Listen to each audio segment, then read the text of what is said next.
Okay, the magic button has been pushed. Now, Mike, here's what we say. Now, welcome to say it, Mike. Welcome to Let's Grow Pulling.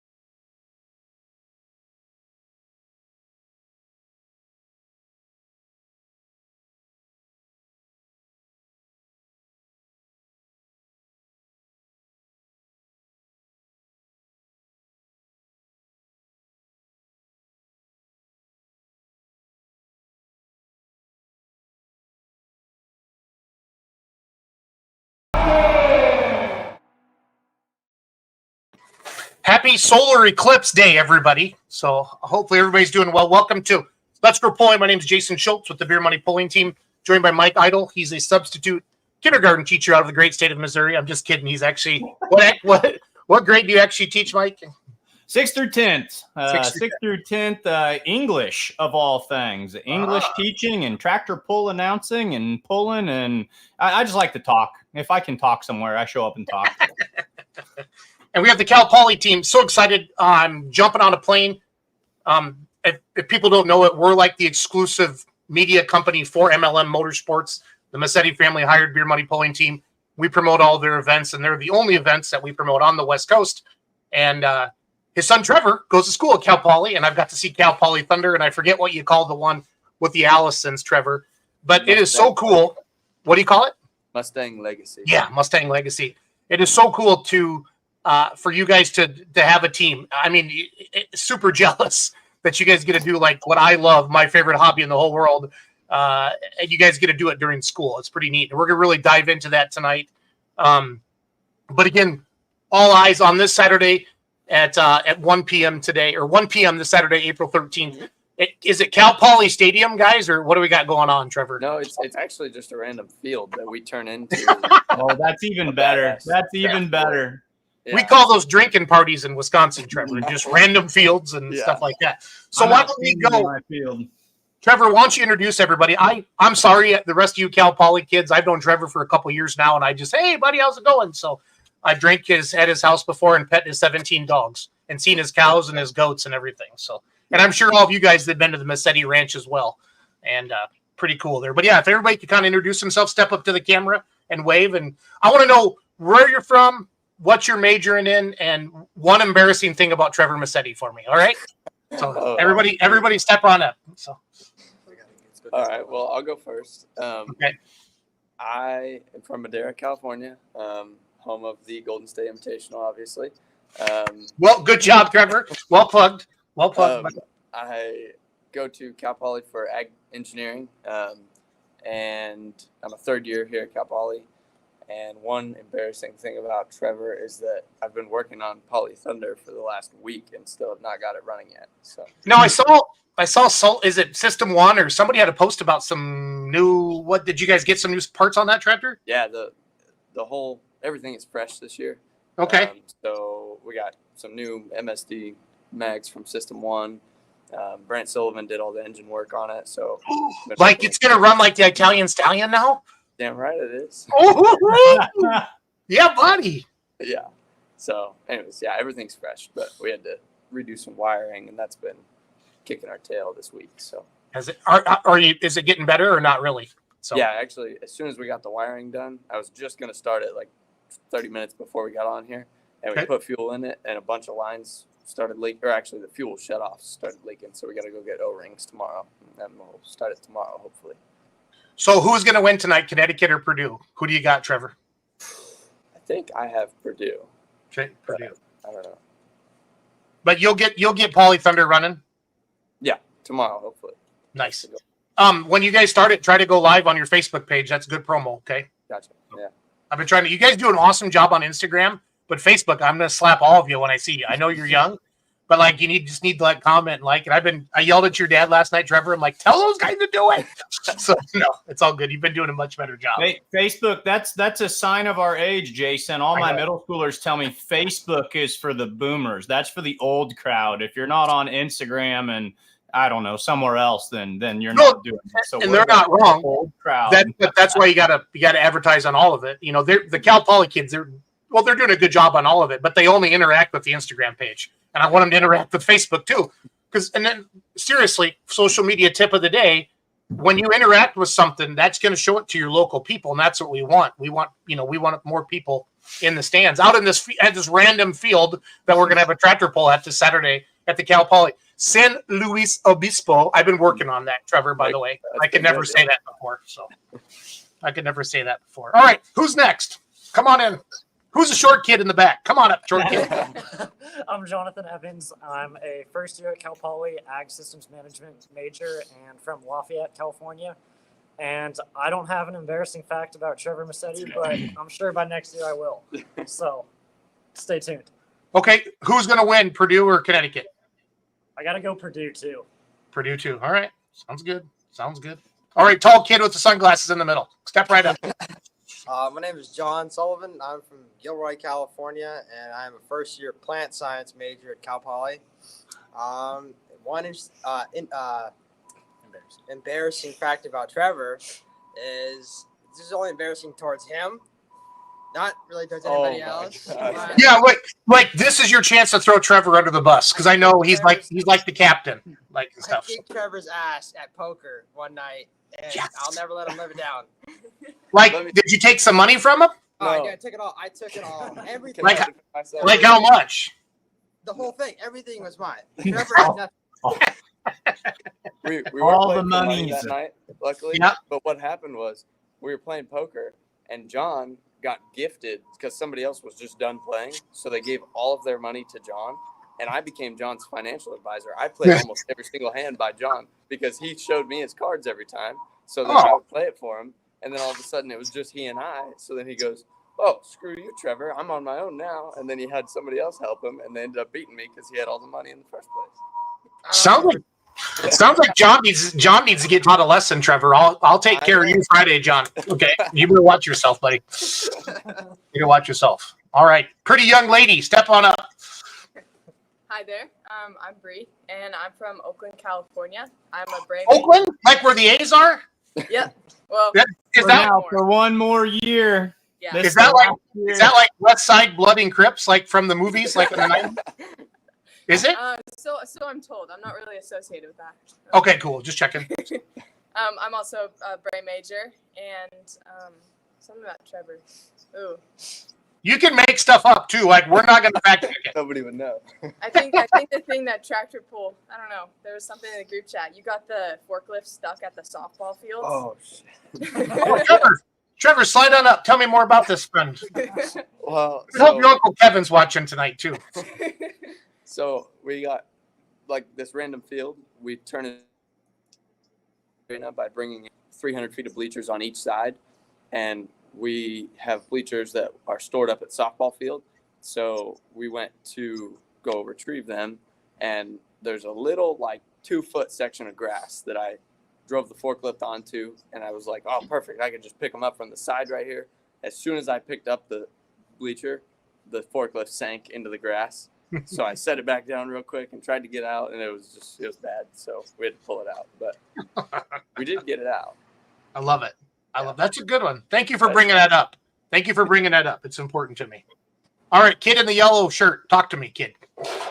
My name's Owen. I'm a second-year Ag Systems Management major here at Cal Poly. I'm from Bishop, California, which nobody knows where that's at anyways, so that's pretty I don't know where anything is. I Makes you feel don't know better. where any of these. Yeah, but anybody that's listening also won't know. So That that's way. pretty cool. And one embarrassing fact about Trevor is whenever we play pool, I beat him on slop shots, and he doesn't like it. He can't figure out how to do slop shots either. No. It's a gift, Trev. Mm-hmm. It's a gift. So it sounds like if you want to make some money, you play Massetti in poker or in pool. Would y'all agree with that? Yeah, No. I think so. The pool, not so much. He'll still beat you, but he'll get mad in the process. Awesome. Uncle Kevin is watching. Uncle boy. Kevin is watching. So. James Phillips, no, we're not going to do any betting for this event. We're just promoting it as Beer Money Pulling Team, trying to fill the stands. Bowling Green, Ohio is checking in. The Pull Town Party Nut. He's a very follower of our podcast. Hey, you Cal Poly guys and gals need to come to TPC and Bowling Green to party with us and keep it going for future generations. Now, what he's going to show you, Trevor, is maybe not what Christy said he wants you to learn. I just want to be like when they talk about the campgrounds in Bowling Green, this guy, he wrote the book. Like the people have to kind of check in with him to make sure they're cool enough to be at the campgrounds at Bowling Green. Yeah. So, yeah. So that garage needs a beer money flag. You know, it does need a beer money flag. We can make that happen. Yeah. Dave and all is checking in. All right, so Cal Poly. So Trevor, before I met you and your dad and your family, I just heard Cal Poly, and I just think a bunch of super smart kids. Like you have to do decent on your ACT to get in there. Or tell me how we get into Cal Poly, or is it just like it's California? All we hear about California is everything's free and y'all hug each other and y'all drive Teslas. I have a Tesla, and they're fast too. I really like it. So, but no, seriously, Cal Poly it's legit, right? Like I don't know, you guys don't know I speak English really well. Mike, take over. I'm trying to give him a compliment, but I'm struggling. Michael, so no, I'm kind of with you when you think of California Polytechnical School. Like I think Big Bang Theory is the first thing that comes to my mind, but I'm going to go the other direction. If I pulled everyone out here watching, and even you guys from the Tractor Pull Club here, and you, Jason, and I said, hey, if I said there's a college out there that has a tractor pulling club, they have a team, what's your top 5 schools that you're going to guess? You're going to hear Iowa State. You're going to hear Kansas State. You're going to hear Bowling Green, Ohio. I mean, they got a D1 university there. I don't think Cal Poly is going to come in the top 50 that I would initially think of. I want to know, so either our perception is off or you guys are doing something very special or both. How did this originate, and then how did it get the traction that it's getting now? How did we end up with a tractor pulling club? How can more schools get a tractor pulling club? And how did it end up at Cal Poly? You need a Dr. Mark Zahns, right, Trev? Yes. So actually, I want to say it was 1972 was the first pull, and the first pull was a tractor pull with stock farm tractors where they had a big skid plate that dudes would jump on as it went down the track. Oh, yeah.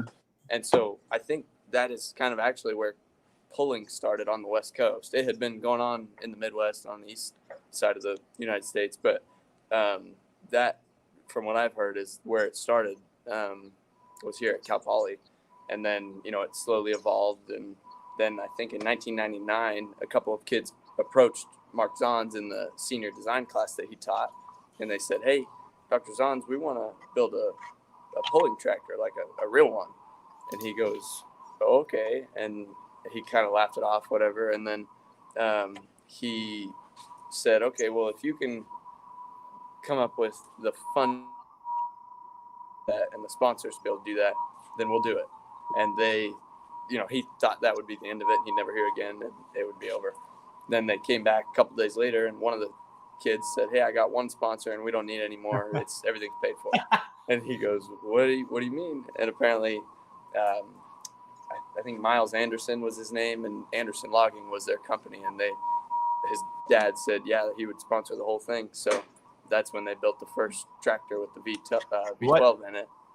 Well, okay, so it was a modified then. I was going to say, what tractor was it, and how many tractors would you say you guys are up to? Do you operate? And Jason, you help me out because you kind of know what goes on out there better. Compare it to us in the Midwest. Are they Cal Poly tractor? Am I saying all right? Tractor pulling club. Mm-hmm. Would they operate the way that stablemates operate here, Jason, or like a team? Would you say so? How many vehicles are you guys campaigning right now? I'll put it that way. We have two. Two vehicles. And the original one, built in 1999, has since been retired, or it's still running strong? No, it's been retired. The motor is still the same one, Mustang Legacy, but Mustang Legacy is now a tube chassis rather than a wedge frame that it used to be. So that was a senior project back in 2017. The Mustang Legacy, because it ran that, you said it had an Allison in it. Did it have an Allison V12? So like out of a P51 Mustang. So that's kind of where we get that. Yep. So both of them modified. That's Poly Thunder right there. That's the second one. I'll bring a picture up the Allison here in a little bit. So Tell us, and anybody jump in and kind of guys in the back, Jonathan and John and Bree and Owen, kind of tell us, who gets to drive, who wrenches on them, who reads the track, what's everybody do. But the one thing I want to know, what's the power plants we're looking at here? It looks like we've got crank to crank. Are these Hemis or are these Chevys here? So Poly Thunder, it's 2 crank to crank big blocks, Mm-hmm. big block Chevys. Mm-hmm. They just got rebuilt. We got brand new cranks in them. So they are now, we don't know what they are. It's been many different displacements. We're just going to go conservative and say they're 540s. Okay. 540 big blocks, Mm-hmm. but crank to crank with 1071. 1071 blowers. Oh, 1071s. Okay. So that's, we got some good size to us here. I was This going to would get be the- 1071s, but You guys would agree this is the most current configuration, right? Yep. Yes. That's how it is right now. You are sitting right on top of that first hat right there, actually. That's where the camera's at. Yeah. That's awesome. So what's it weigh in at, and what I'm just trying to get our audience and everyone who's viewing in tonight. I know that we kind of broadcast, and I'm trying to speak, outlaw NTPA terms to everyone out here, and I'm just trying to kind of, square this into things that they're going to draw parallels to. Tell us the weight class this runs in, the name of the class, and how it typically does. Yeah, this is in the outlaw rules. It'd be the 7,400 pound class. Mhm. So it's just the class is limited to 2 motors, 7,400 pounds. It's usually pretty competitive, but we're competing against Brant Sullivan's, well, the one he's working on, which is the Italian Stallion. It's a Mhm. monster. It's a It's a freaking monster. Yeah. Is And also- this the one that has the 2 motors out front, transposed, looking opposite No. ways? They're in line, facing Mhm. the opposite ways, but they're in line. Oh, so we got a front to back configuration here then. Yes, yeah. What's the one I'm thinking of where they're the transverse motors, 2 out front facing left and right? That's my family's tractor, the Whip. I was teasing your dad. I've just been trying to dangle the outlaw carrot in front of anybody and everybody that I possibly can. And I was like, hey, that thing would look really sassy pulling over here in Nebraska this summer. So he says, we'll see. So Trust me, the carrot's been put somewhere else too. Don't you worry, Mike. I think. So Yeah, that's the Italian Stallion right there. this was at the Golden State Invitational. I would say the Golden State Invitational is the Louisville of California on the West Coast, Mike. Invitational only. The Massetti family puts it on. It's for the tractors and trucks that the best out of the MLM, which is the highest level of pulling out west. Mhm. All the big classes. And this is Steve Melanesian. We all know Brant. You know Brant Sullivan, right? Papa Wayne's grandson, Mike. Yep. Johnny Sullivan's son. Yep. He got swept off his feet by a beautiful California girl named Jesselyn Fagundes. They made some babies, and now he lives out there. And and now he's working on these, and this thing is an absolute beast. Absolute beast. So Yeah, that I live streamed that pull. This was early last or mid last November, because I remember it was right in the heart of Missouri deer season, and I was live streaming this from my deer stand. Top notch 5G around here. I've got to say, we're a well integrated area. But I had my Bluetooth headphone in. I was watching the pull, and I did not shoot a single deer. I want to know. So all you guys back here, Trevor, Jonathan, John, Bree, Owen, Mark. Oh no, Mark's not with us. Who drives? Who's the best driver? And who do you all drive? We'll start there. Have all 5 of you been in the seat at one point? Only me and Trevor have out of this group. They're definitely going to soon, though. That's a promise. So kind of how it works with the driving is there's so many people in the club that it's hard to get everybody in the seat when there's only a limited amount of polls each year. So it's kind of off of merit. Like the more you show up to the work days and the more you show effort and put effort into the club activities, you move up the bracket of likeliness to drive, basically. So like last year I was a freshman and I came to a lot of the work days and showed a lot of effort in learning how to wrench on these tractors and do that sort of thing. So I was the first freshman to drive last year. And I'm going to say the same's going to happen with these 3 back here. This is, dude, I want to go back to college so I can do this again. I had 3 senior years. It took me 6 years to get an undergraduate degree. Like I was the opposite of Cal Poly approach in college. But this is so cool. So you talk about work days. When people come in, are they all looking to drive? So like, what are some roles they might do, and what's a work day look like for you guys out there? So like this week, or actually the last 2 weeks, pretty much every single day has been a work day. Today, people have been out there from 8 o'clock till now, and they have been getting ready for our pull, obviously. So, like I said, we literally transform a random field into a tractor pull arena. Yeah. So I still love that, Trevor. We just a random field.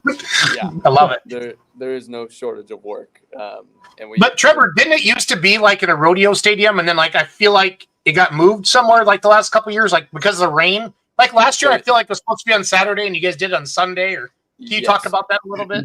Yeah. So actually, originally it was up at an airstrip on campus. It was just a dirt airstrip that they would bring all these bleachers up there and turn the airstrip into a pull track. And then eventually that got transformed into some sports fields for club sports and intramurals and things like that. And then we got kicked over to the field that we're in currently. But last year, Rodeo was kind enough to offer us their grounds because we had a hell of a rainstorm in January. The field was still too wet to work. So Rodeo offered us to use their arena, and they have their big rodeo on Saturday night. So we couldn't get in there till Sunday to pull. But yeah, I think that's the only time it's ever been in the rodeo arena was last year. So this year we're back in our field and hoping to have a good comeback event.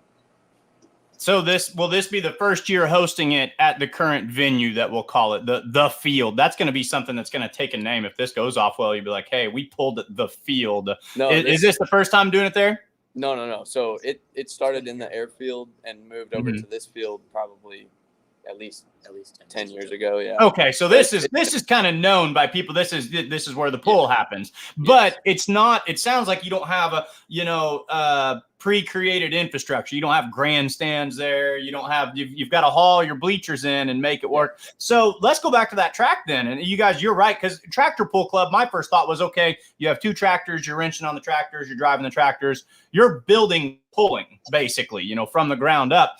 So how long does it take you to get the track ready? And then talk to me guys in the background about some of the jobs that you might have when it comes to that. Great track prep can be a whole thing. People dedicate their lives to building great tracks out there.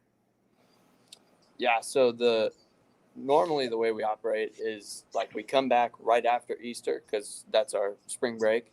Mm-hmm. And the first day back, it's usually like the day after Easter or the day before Easter sometimes. And we go in and we start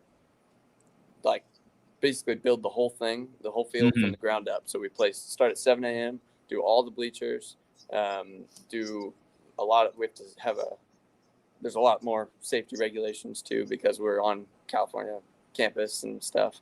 So I was curious. So it is, even though it's a field, it's on campus. Oh, it's on campus. Yeah. That's cool. This is neat. Yeah. So we have to, set K-rail on both sides of the track. We have to have a secondary. I think it's at least like 5 foot tall fencing just in case objects go flying. We have concessions booths. We have a ticket booth. We have like the people fencing to keep people out of the pits and porta potties. And we transform this whole field. Yeah. And so usually a lot of that gets done on day one. And then after that, we're just kind of cruising through, getting little stuff tied up here and there. This week, we got rain on that day we were supposed to work. So it kind of really hurt us. And we're still now just on bleachers. So it's just been, usually there's somebody who has been there before that has, gaps in their schedule. And we can all kind of make it work to where we could be there from 8 a.m. till 8 p.m. when it gets dark. And just work on everything that we can with as many people who can in between classes. So if you guys want to talk a little bit about what you guys have been doing like today or whatever. Yeah, so pretty much kind of like the basic things we have to do is obviously Trevor was saying, like set the bleachers, getting them a specific distance away from the fence, the fire marshal code, and pulling old boards off the bleachers and painting them and rebolting them and kind of the track's kind of a little rough right now, just to say that.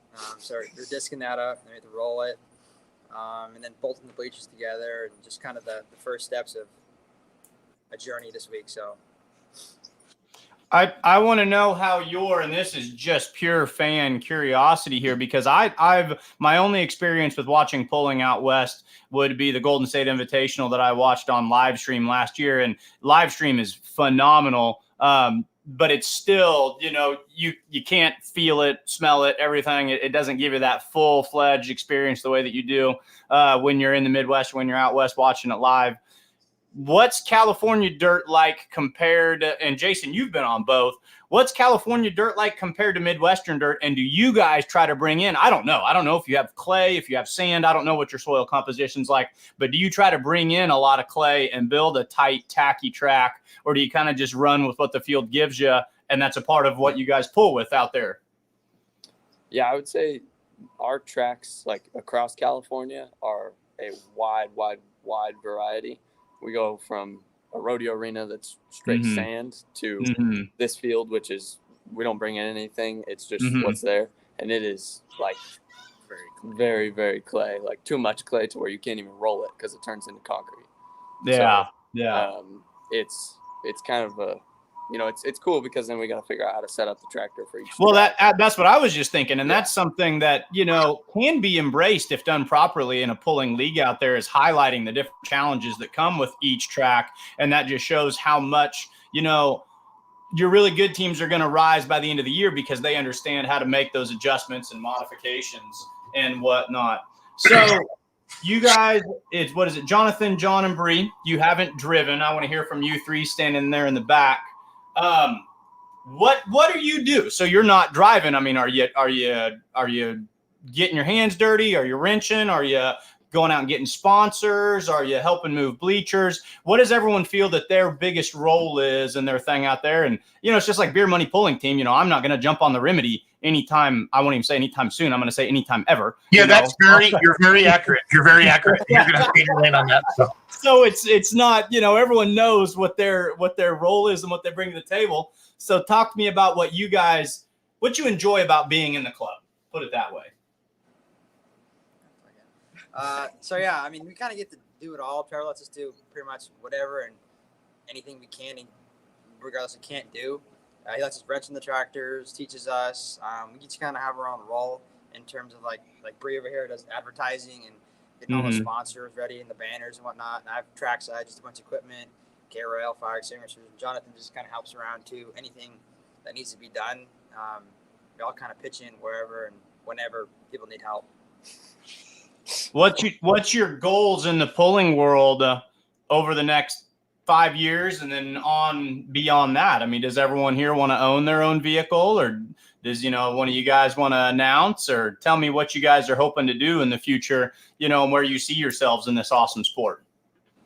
So my goal, because I've been in pulling since the day I was born pretty much, my goal with being involved in all this, and the reason John was saying Trevor lets us do things, I'm the team president, so I'm in charge of keeping the tractors maintained and doing all that stuff. So basically, whenever I'm in here, I tell everybody, hey, I'm working on the tractor, come stop by, whatever. But my goal is to be able to show everybody else who's in the club this awesome sport, because, I'm one of very few that would get to drive one of these things and experience that raw horsepower that, none of these other guys would have if they weren't in the club. So that's the coolest thing for me, is getting more and more people involved and, hopefully wanting to build a tractor someday. Growing a sport, that's the mission summed up in a statement right there. What about you, Jonathan? What's your goal? Where do you hope to see yourself, and what kind of roles and ambitions do you have in the world of pulling? Yeah, so it's my first year. I was just looking to get involved when I first joined the club, and so far I've loved it, getting to help at all the work days and everything like that, wrenching on the tractor, helping set up the track, everything there. And in the future, I kind of want to, like Owen and Trevor were saying, climb up the club a little bit, get more involved, get on some committees, and just be as involved as I can to help out the club and As for after Cal Poly, I'm not sure exactly, still figuring it out, but really want to embrace this club and work my way up in it. Are you a Had freshman? you guys heard of truck and tractor pulling before you came to Cal Poly? I mean, Massetti was born with a throttle in his hand, but you guys like, Damn right. did you guys have ever been to a truck and tractor pull before you came to Cal Poly? I had not, no. At Cal Poly, this was my first one. I had heard about the Cal Poly Tractor Pull Club before I applied to Cal Poly and before I came here, and that definitely caught my interest right away. But this was the first pull and first pulling experience I've really had. I want to jump in. I want to jump in and tell you why that is actually one of the coolest things I have heard since being a part of Beer Money Pulling Team. So a lot of the people I talk to around here, and my wife is a new tractor pulling fan, but now she's been around it for 10 years or whatever. And one thing a lot of people say is, you know, your audience is, they say pulling is one of those things you almost have to be born into. You know, Jason straight up says it, talking to Trevor right here. It's got this cult following, and we can have all these Let's Grow Pulling and podcasts talking to the diehards.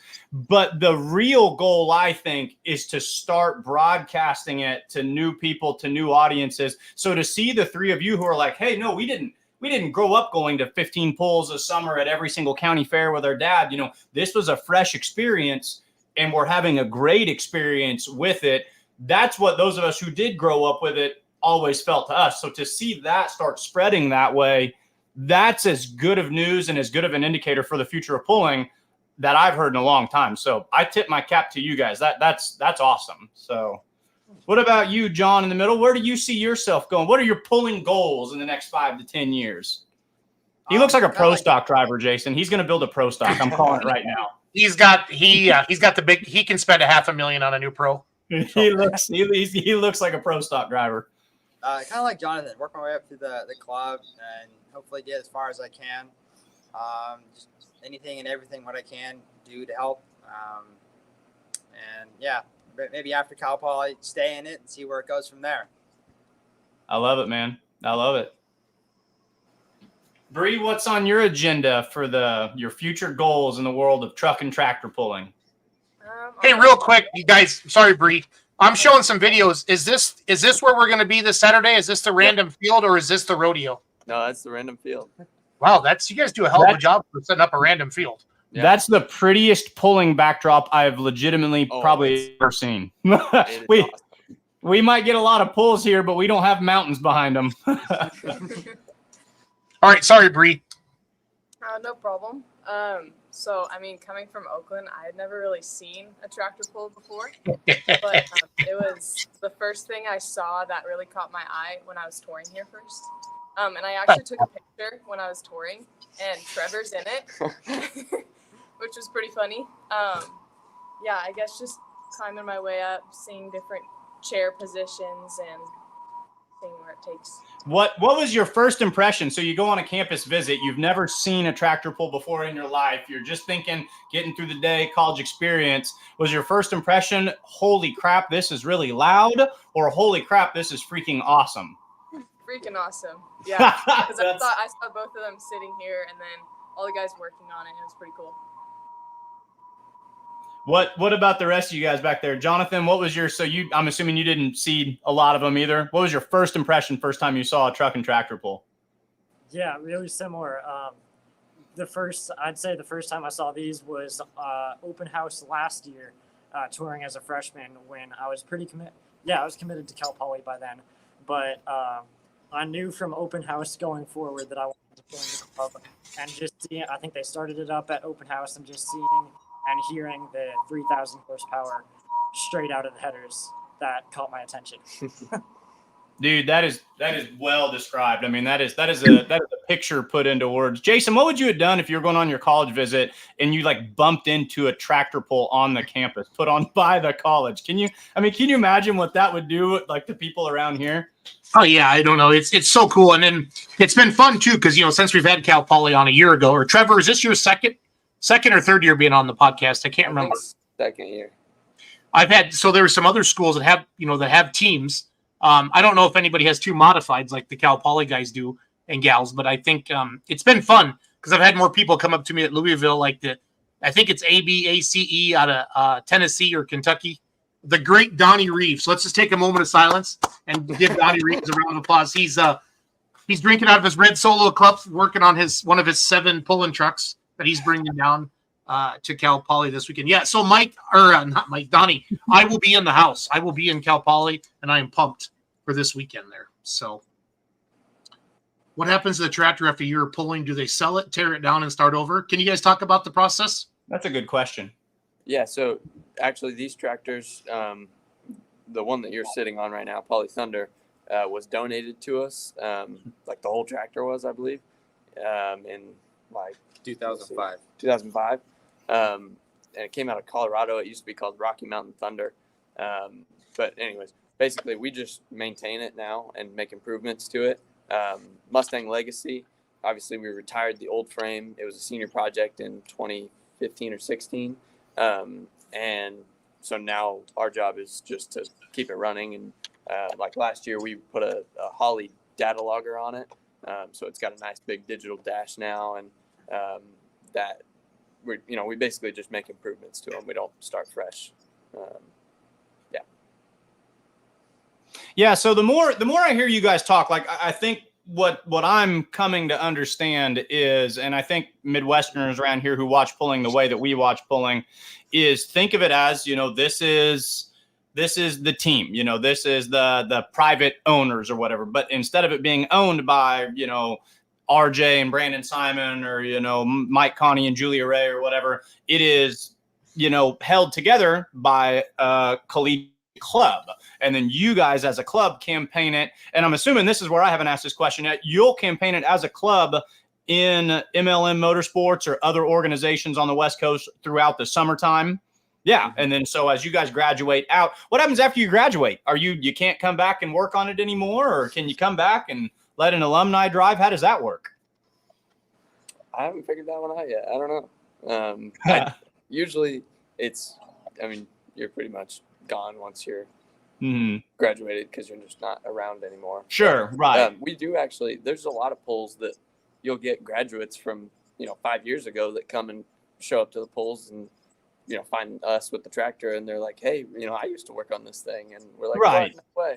So that's pretty so cool. So then it's almost like having played in a college sport. I don't just get to play. I don't just get to play football for Mizzou for 4 years and then come back 5 years later and be like, oh, hey, put me under center. I'm going to go out there and take a snap. You did your thing. It runs through the next generation, and it gets young people involved. It gets new generations involved. The fact that I honestly, guys, I think I can look you in the eye and say you're the first pulling fans I've met who didn't grow up with and around pulling. Like that's a cool thing. Like I'm very, very pumped up about that phenomena. So I like that that's going on. So one more thing that's cool is like, even for our pull here, it only happens once a year, but like you get a lot of people that have graduated and even parents of graduates who come back and help out with, selling t-shirts or selling concessions, barbecuing, there's a million things that you got to do when you put on an event. So it's pretty cool to see that community stay around, Another cool thing is your grandma loves you, Trevor, and she just donated $200 to the scholarship fund in memory of Don Mayo. How cool is that? Grammy. No. That's super cool. That's awesome. And then AJ Vargo, he helps promote the Shipshewana Summer Nationals. It's a PPO pull.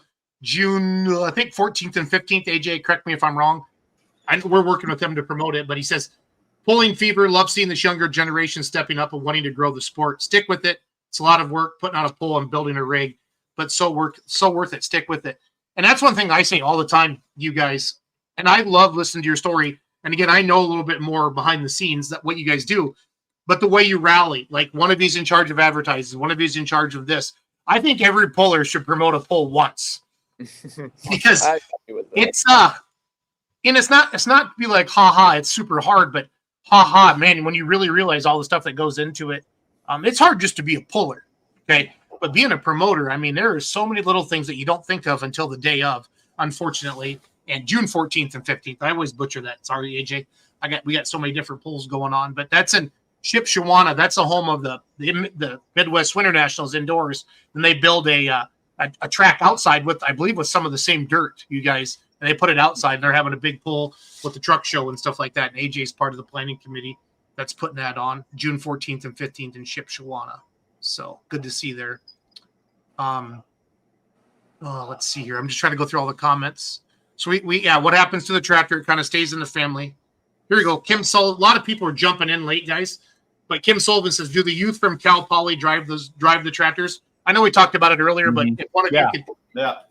I've been letting Trevor talk too much. Bree, how do you decide who gets to drive the tractors? Well, like Owen had said, it's kind of whoever shows up the most. And at least for Thunder, you have to drive Legacy 3 times to be able to drive Thunder. Yeah, I think us 3 are all working towards driving. Nice. Owen, I'm going to jump on that one just a little bit farther. So Trevor, you've been around it, and getting in the driver's seat was probably something you'd been experienced with. But Owen, you're the only other one who's driven it to this point, right? Yeah. What was that like, and what words of advice so these 3 in the background, they say, we're going to be driving it one day.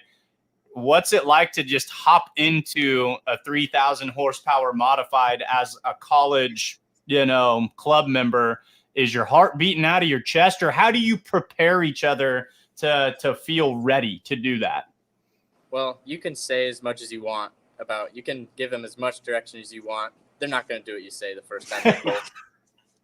You just black out. The first time I sat in the tractor, I got hooked up to the sled, and I don't remember anything until I stopped, honestly. And it's funny. I've heard that response, from rookie drivers and decorated veterans. It's funny. I hear that same response more often than you'd think. So yeah, I've driven Mustang Legacy 3 times, which that's me in that picture there, actually. Not that one. No, not that one. Whoops. The background there. And so I've driven Mustang Legacy 3 times, which means I'm next on the list to drive Poly Thunder, which, according to Trevor, completely different experience, which it makes sense. It's about double the horsepower, double the noise, double the everything. So on the Allison tractor, is it and I always kind of struggle with this with Allison's a little bit. What sort of chargers does it have on it, or is it naturally aspirated? So it's technically supercharged. It's got a centrifugal supercharger on it, but it's carbureted. So it's got a big two barrel carburetor on it, and that goes through a centrifugal supercharger and then into the motor. Cool. So is that kind of what they call a pro charger, or is that something different? Am I off there? That's stock on the Allisons, actually. I say they have some sort of pro charger or something that comes with them that runs off the, I don't know, I'm in over my head, but it does something cool. Yeah. Yeah. Yeah, I guess it would be a pro charger, kind of. Yeah, I was gonna say that's I think that's what those are. But like I said, I'm in over my head. So yeah, it's actually really unique setup to run the Allison in the tractor, because technically the back of the motor in the tractor is supposed to be the front when it's in an airplane, because the prop comes off the front of the motor. So when it's hooked to the transmission and the rear end in this, it's spinning backwards. So we have to have a reverser gear to spin it the right way to go through the transmission and the rear end. This is fun because this is like a crash course in V12 pulling engines too. And fans out there, these are some of the, and I'm sure, maybe our viewers know, maybe they don't, but the V12s, whether they be Rolls-Royce or Allison's, back in the 70s, these were the name of the game in modified truck and tractor pulling. You could pick these engines up. They're like, I saw a surplus ad. You get them Army surplus for like $300 plus some sort of adapter kit for $50, and they were incredibly reliable. The V12s are something that pulling fans love to see preserved and used and brought back to life in any way that they can. So that's really neat. And it's neat too that you guys use this as your stepping stone vehicle, which puts in perspective for the diehard pulling fan how much the sport has changed over the years. And Trevor, what's it like? So what advice are you going to give Owen when he goes from the Allison to the twin big block Chevys with the superchargers on them? What's the difference in driving that? You got to just hammer down more. Really? Yeah. The Allison, you got to kind of work with her a little bit and find what she needs and what she wants, and then kind of react based on that. And really Uncle Kevin just went that a boy, Trevor. Hammer down. I would have so literally never sat in the seat of a pulling vehicle outside of when I was like 2 and got my pictures taken. I would have guessed it'd have been completely opposite. I would have thought more horsepower, you hammer down, you're just going to blow the tires off, and that's going to be all throttle control and feel. So with the twin Chevys, it's just left foot up, right hand down, and hold on. Pretty much. It it seems like it just hooks a lot better. I don't know if that's because the tractor weighs more or because the sled weighs more. In my opinion, the sled weighs more, which means it's going to load your ass into your tractor down, and it's going to you hook up. So usually, like by 50 feet out, the front end's up in the air, and you got to be in it because it's hooked up and ready to go. But the other one, you got to kind of get it to hook up and wait for the weight to come up onto the pan, and once you kind of feel it bog down or load you up a little bit, then you can get into it. But Owen has driven Legacy enough times, and I've seen him drive on some shitty tracks where he, he's really had to drive it, and he has felt it by the seat of his pants. So I have no worries about him driving this one because he'll get in and feel it hook up, and he'll know it's time to go. So at the Golden State Invitational, Trevor, I kind of felt like the Allison was kind of doggy. It wasn't really wrapping. Did you guys get that figured out, or what was going on? Or I have been fighting that thing since I've been at Cal Poly. And I've had the carb gone through. I've had the new fuel pump. I've drilled out the fuel jet, and it's running better now. But that night was weird. Thunder didn't run at all very good. Legacy kind of just coughed and died, I think. Yeah, that's true. It ran good the first night, but it's I don't know. It's just an odd. Does it have to remain carbureted per the rules of the organizations you pull with, or is that just kind of your preference because of what it is and how you guys like to learn about it and set it up? No, so we're actually now running the Outlaw rules out here. So it's not that, it's more the money because we're a school funded program. Right. Absolutely. So you could fuel inject it if you wanted to, but I think this is good too, because you guys are learning grassroots from the ground up. Coming in, and Jason says, and that costs the cost point there. I don't drive them, I don't fund them, I just talk about them. So I don't ever allow that to come into my PowerPoints of discussing the money. That's never been my wallet. So hey, Trev, I interviewed, or Ron Stone came out for the Golden State Invitational #2. I'm gonna put this back on the screen. If I remember correctly, these guys with the cool hats, I'll find a video. I posted it a couple of days ago. These guys are from Cal Poly. They both went to Cal Poly. The Leinfelder brothers with White Lightning. Yep. That tractor I think was built in the shops actually, and it used to be an Allison, but then they put the turbine in it. They're both Cal Poly grads, I believe. I think they went through the Bray program, same one that most of us are in. Okay. There's a couple tractors actually, like that one. Obviously, these two. Dr. Zonz's tractor was built in the shops. Nick Gorell's Semper Fi was built in the shops. There's a good amount of tractors who have come out of this Cal Poly shop. Yeah, when you're here, Jason, we'll give you a tour through all of our Bray shop here and the machine shop and everything. Well, we're going to do it all, buddy. We're going to do it all. Yeah. How close are we? AJ Vargo says, how close are we to Silicon Valley? Or no, how close are we to Silicon Valley? We're going to do some fundraising this weekend for you guys. So. We're a little ways away. That's a little bit of a trip. Yeah. Is it? Dang it. I'm just going through all my MLM photos from. I like looking at them. This is fun because they're so, no matter where you go, you pick up on patterns and things. They're so comparable. All the pulling equipment and vehicles. It's just, at the end of the day, we're trucking tractor pulling. But there's something distinct about all of these. What do you guys prefer to be called? West Coast pulling, MLM pulling? I'm California pulling. Cal Poly, Mike. No, but I mean all the organizations. If I were to just lump in everything that they do out there, it's so similar, but at the same time, you can almost look at one and be like, oh yeah, that's a West Coast puller. There's something that just kind of jumps off the page. I don't know if everything around here is just built so comparably that our eyes get trained to seeing them. If thing's got an Engler chassis, and that's just what they all look like out here. But there is something neat when you're flipping through all those pictures. They look like pulling vehicles, but they do have like their distinct flavor to them. Yeah, that's true. I think the fundamentals are definitely, exactly the same. We're all pulling tractors, but a lot of these have been around for a long, long time, and they're by no means, the top of the line Engler chassis. They're a home built tractor pull, but I don't know.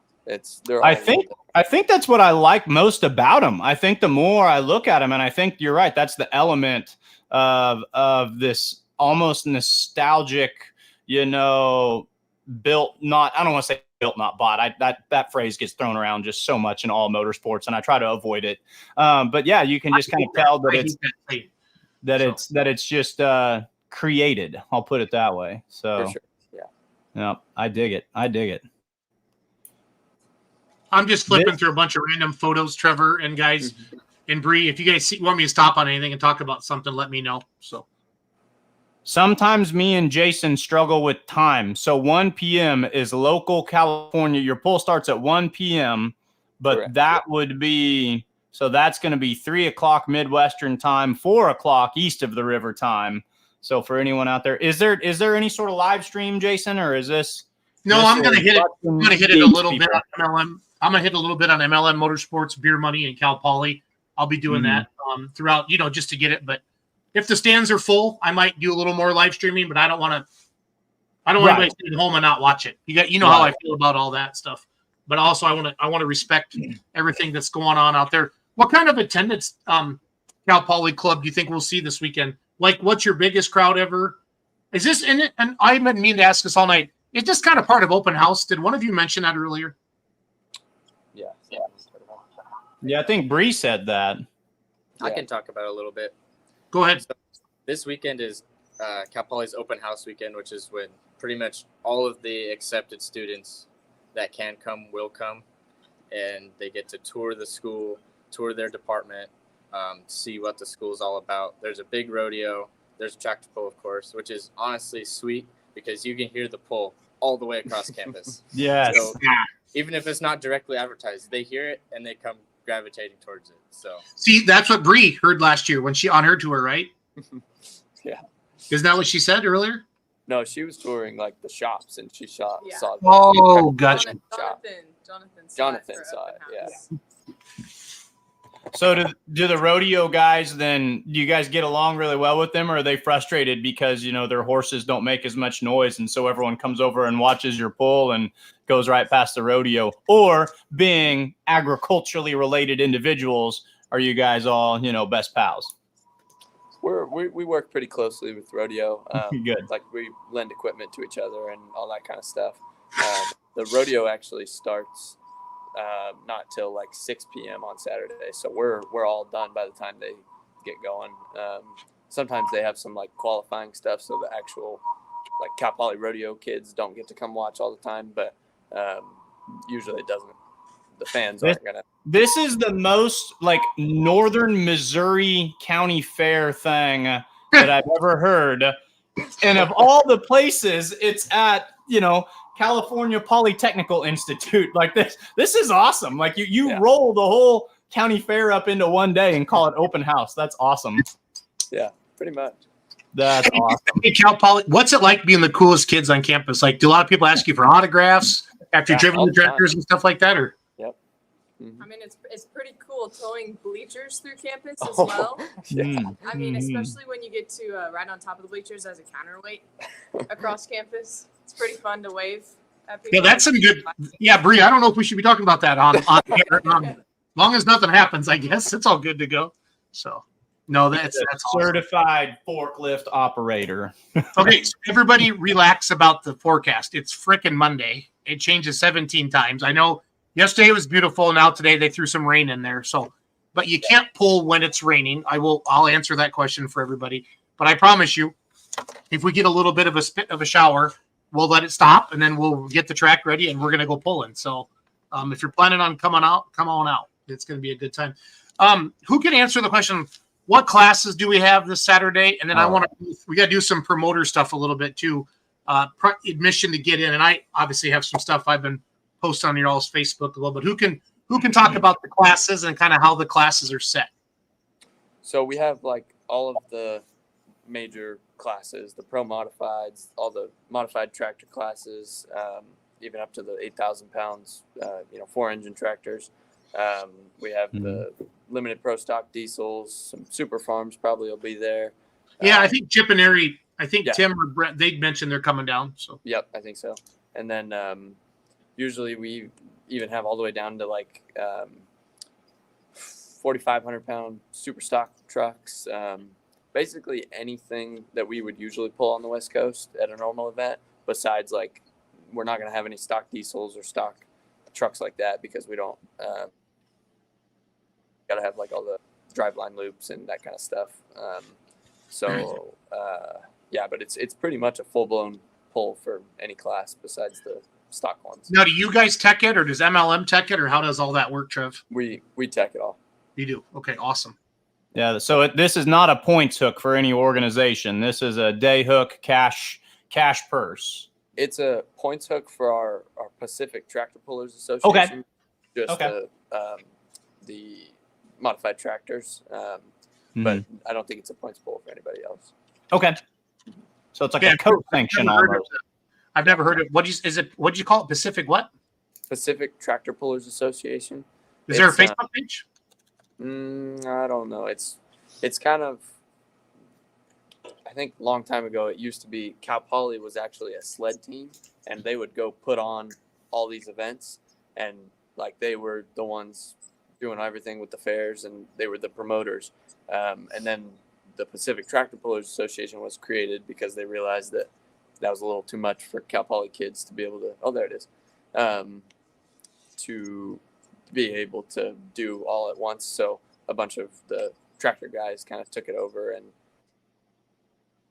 TPA put on a lot of events for a couple of years, and then that has kind of died off, and now they just are in charge of the points payouts and or purse payouts and points and that kind of thing. Where's that picture at, Trev? Do you recognize that facility? That's in Willits, California. Okay. And Yeah, that's your Dr. dad Mark was. Zahn. I thought your dad talks about Willits, so that's looks like a good looking track. That's what I was just thinking. Like literally, you pulled that. That's a good looking track. You pulled the thought right out of my head. From the PTPA. I'm learning so many new things tonight. This is fun. But I mean, you hang out with Cal Poly kids, you're only going to get smarter. I mean, so that's to be expected. So that's true. Yeah. Oh, this is awesome. When you said, so you mentioned limited pro diesels, is that going to be limited pro 3.0 diesel trucks, or is that limited pro 4.1 tractors? No, we don't have any tractors out here, but there should be at least 2 limited pro trucks. One of them would be yours, Trevor? One of them would be mine, yes.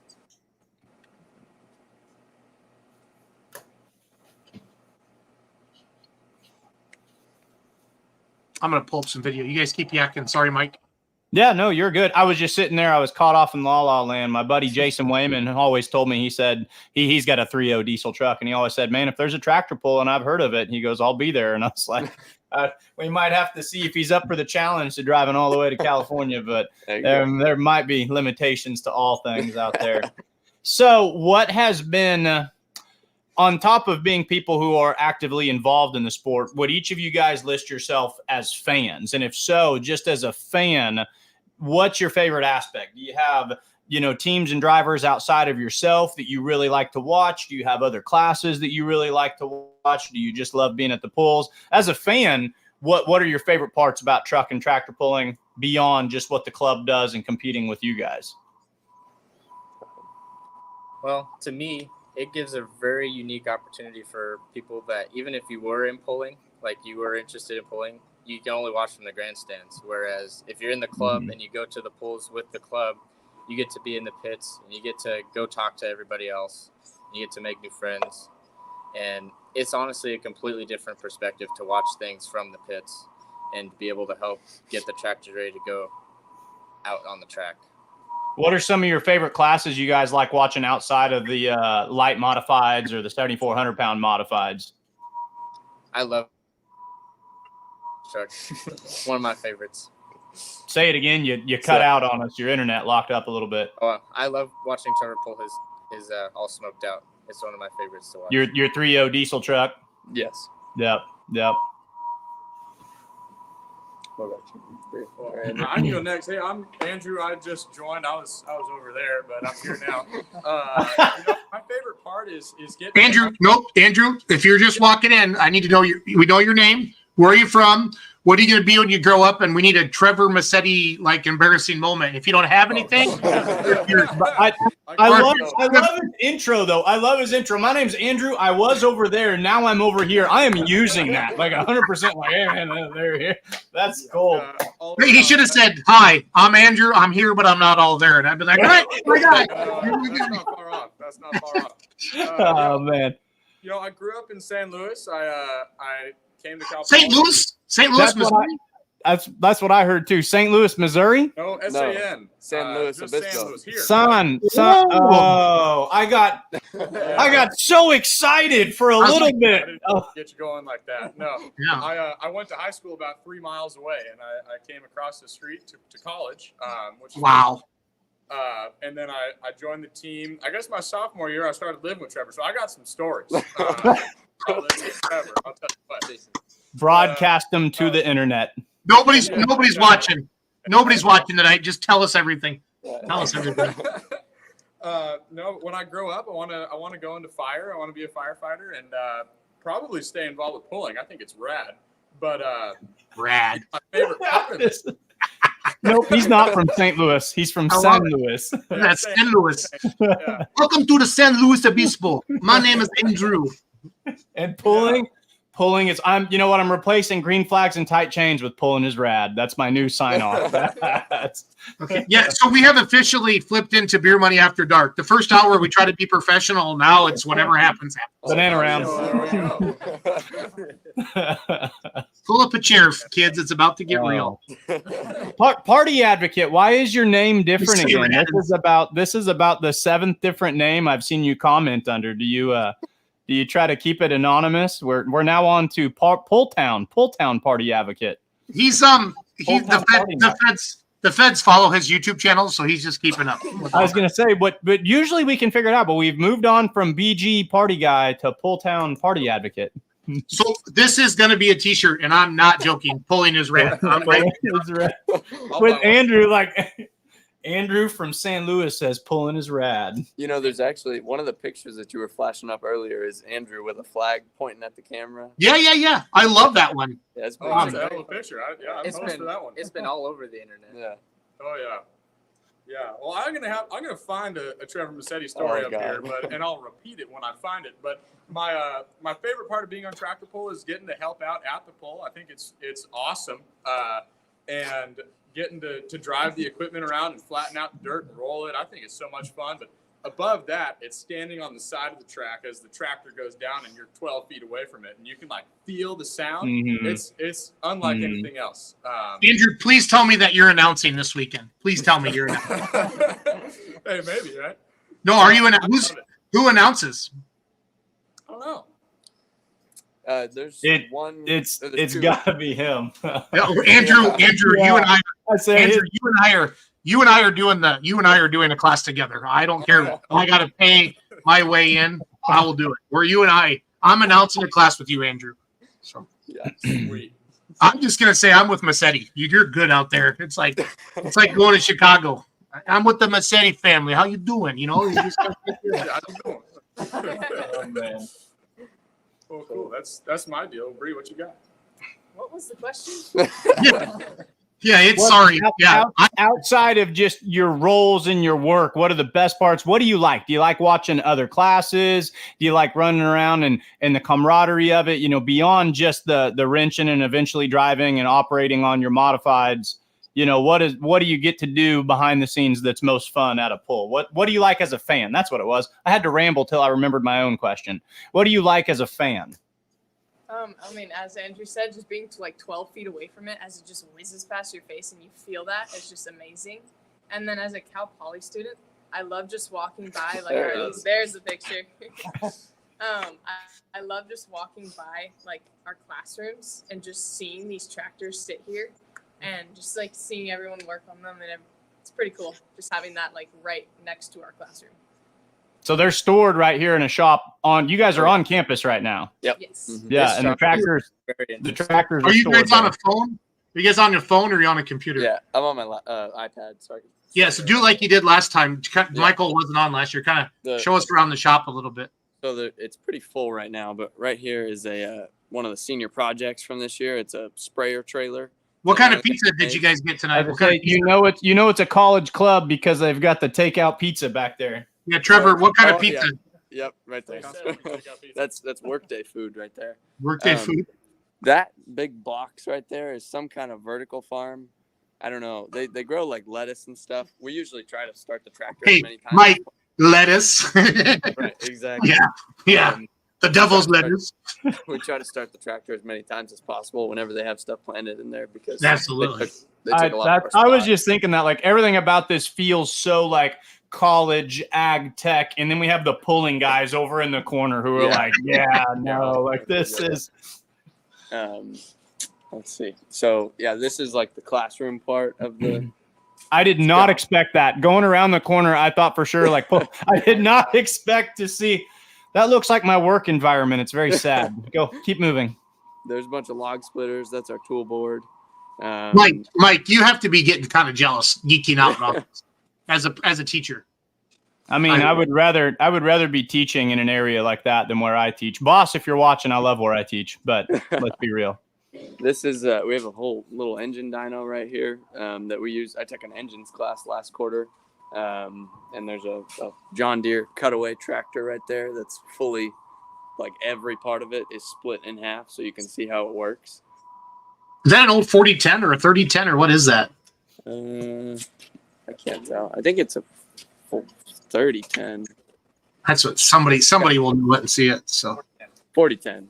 4010. It's got Yeah. skinny rubber on it. Yeah, it is a 4010. Okay. Mm-hmm. Yeah, there's a lot of stuff. There's a bunch of old engines up there that were used in the engines class. There's what we want to see. There There's you the camera angle I was looking for. Yeah, it's pretty good, huh? So That's kind of a awesome. mess right now, but That's awesome. Andrew and I are announcing the class, Trevor. Make that happen. Okay. okay, we can Get make that that. done. So Yeah, he's got that kind of energy of a type of person. You look at him and you're like, you're not sad very often, are you? Like, you can Not just very often. tell. Not at all. Especially when Brad Trevor said. Oh man, this is great. This Dude, is- Bree, put Bree back in the picture. She's better for ratings, guys. Got to have some Bree. Get Bree back here. She's just saying. There she is. Bree, more in the middle. More in the middle. Slide to your left. Slide to your Here's how left. stupid I am. I started to move my own camera, and I was like, I was like, yeah, where'd Bree go? Come that on, doesn't man. work. Oh man, this is awesome. What's a class order on Saturday? Do you guys know, or is that under lock and key? That's one of those things in pulling that feels like it's always under lock and key. Like, oh no, class order, you can know who's going to be there, but class order, that doesn't get announced until right at pull time. So do we know who's pulling when? We actually don't know who's going to be here, so it's kind of just day of. Whoever shows up, we'll create the order off of that. Trevor, There you what do you think for hooks? Like total number of hooks. How many classes do you have, bud? Usually we have anywhere from 40 to 50 hooks. Obviously all the big classes will be there, and then down to even the 45 and 5500 stock trucks, but no stock diesels and no stock diesels, no stock pickups, just the modified stuff pretty much. So is the entire Massetti stable going to be there? All your guys' stuff, the truck, the Yep. Willow Fever, the mod, twist. There was it. What do you guys call it? The whip or The Twisted whip, yep. or the whip? And then your truck's all blacked out or smoked. What do you call it? All smoked out. All smoked out, yep. All smoked out. Yep. Everything will be there. So I just saw your guys' promo. This is awesome. 43 years. I didn't know that. Did you guys talk about that earlier? Yeah, that's what I was Touched saying. on The first poll was in 1972, I think. So that's where the 43 years comes from. Rad. There's my hero. Yeah, Cal Poly's been in the pulling scene for a long time. before, like in '99 is when the first tractor was built for the team. Who made that video? I'm sorry. That's good. Who made that? I was thinking the same thing. That's no, I think it was one of the girls that's helping with advertising this year. She pulled. Well, they should have been on this about a month ago. Okay, I'm gonna get exactly. all y'all together, but this is really freaking good, really good. So, Bree, I heard you're kind of in charge of advertising, right? Yes. Okay, so get some people with some cameras that are underclassmen that are going to be here next year, capture a lot of content, make awesome stuff like this, and post about it all year long. Okay, me, not just 2 weeks before the event. That's my pet peeve. That's my pet peeve. I'm sorry. I'm not yelling at you, Bree. I'm just trying to motivate you. Trying to motivate you. Let's I think we should get Brian Massetti on, don't you, Trevor? Yeah, that'd be fun. Brian, go to somewhere in your house. You have good internet. I'm sending you the link. Put the dogs away. Yo, God, you got way too many dogs. You guys adopt anything that walks by your house. I swear to God. Oh, I know. Oh, it's been outside for 7 minutes. I think I'm gonna bring it inside. Oh, geez. Tell me, I want to know. You guys are all good people, good human beings. I can tell. What do your parents do? Like, I know that. Yeah, Bree, what do your parents do? My dad kind of programs and works for a bank, and then my mom stays at home. Cool. Is it Owen? You're the little short kid? Jonathan. It's Jonathan. Jonathan, little short kid. It's just a camera angle. Yeah, it's the camera angle. Yeah. Yeah, so my parents are pretty different backgrounds. My mom grew up on a cattle ranch, and my dad grew up in San Francisco. So kind of differences there. But my dad is an accountant, and my mom now works at an insurance company. But I kind of got into the ag scene with hanging out a lot at my grandpa's ranch. So That's awesome. That. That's awesome. Yeah, so both my parents are retired cops. Yeah. My mom's now a nurse. And my dad works in my family nursery, so kind of staying in the ag scene through that. Very cool. Yeah, both my parents are in. Andrew, get up there in the middle with your announcer voice. Get your microphone. Yeah, both my parents are in. Andrew, use a pop bottle. Andrew, I'm not messing around. Use your pop bottle as a mic. There you go. I gotta get used to it, right? Yeah, we're doing this Saturday, kiddo. So. I'm ready for it. Yeah. Both my No, parents you better be, because you haven't met me yet, and Trevor knows when I say we're doing something, it's gonna happen. Actually, Jason, I have met you with a T-shirt cannon. Oh, boy. I met you there too. I think we were all- That's for the third hour after dark, okay? Oh boy.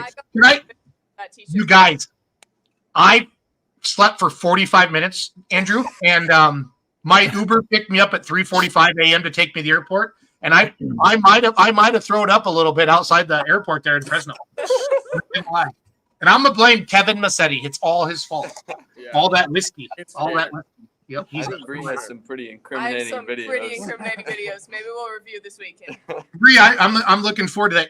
Was that over at Spielman's fondue stand? The thing that Jake? No, that was by your trailer. Oh, that was. Well, it started there. Okay. And it made its way into other trailers. Oh, Idol. I mean, it was fun. Like fun.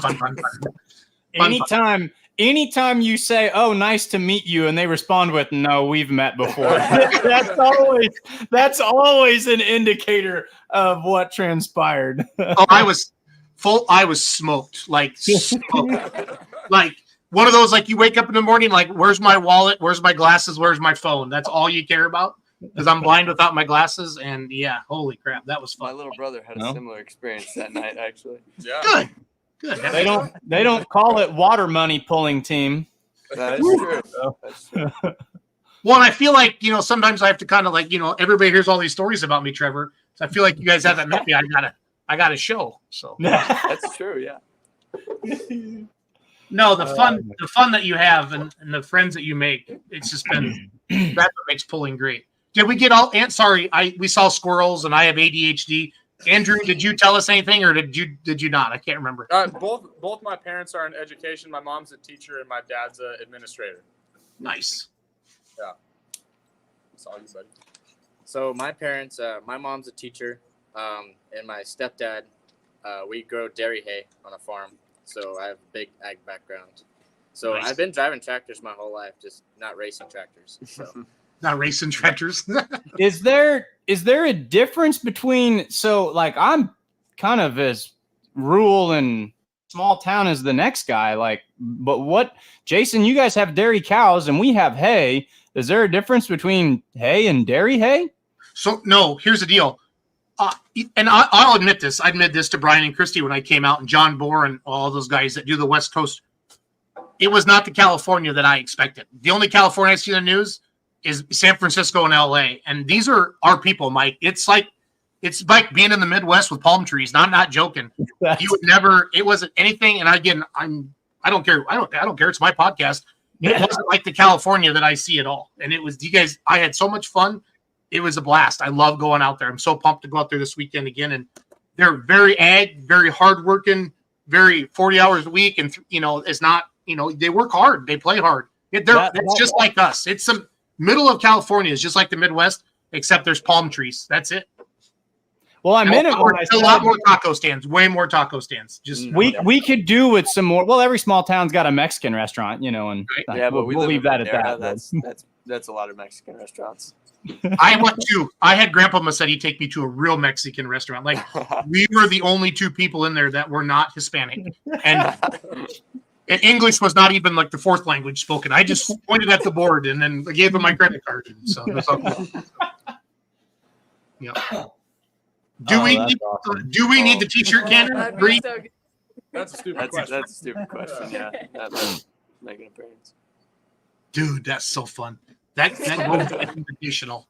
When I heard him alluding to that, I just assumed that based on the 20 minutes of knowing Andrew's personality, that he was shooting you with a t-shirt gun. But I'm starting to assume that there was a lot more to the story and what happened with the t-shirt cannon. Dude, we were shooting beer cans out of the t-shirt cannon. That did happen. Empty ones or full ones? I think full ones. It was we all kind of went like this. So there's videos of it. So.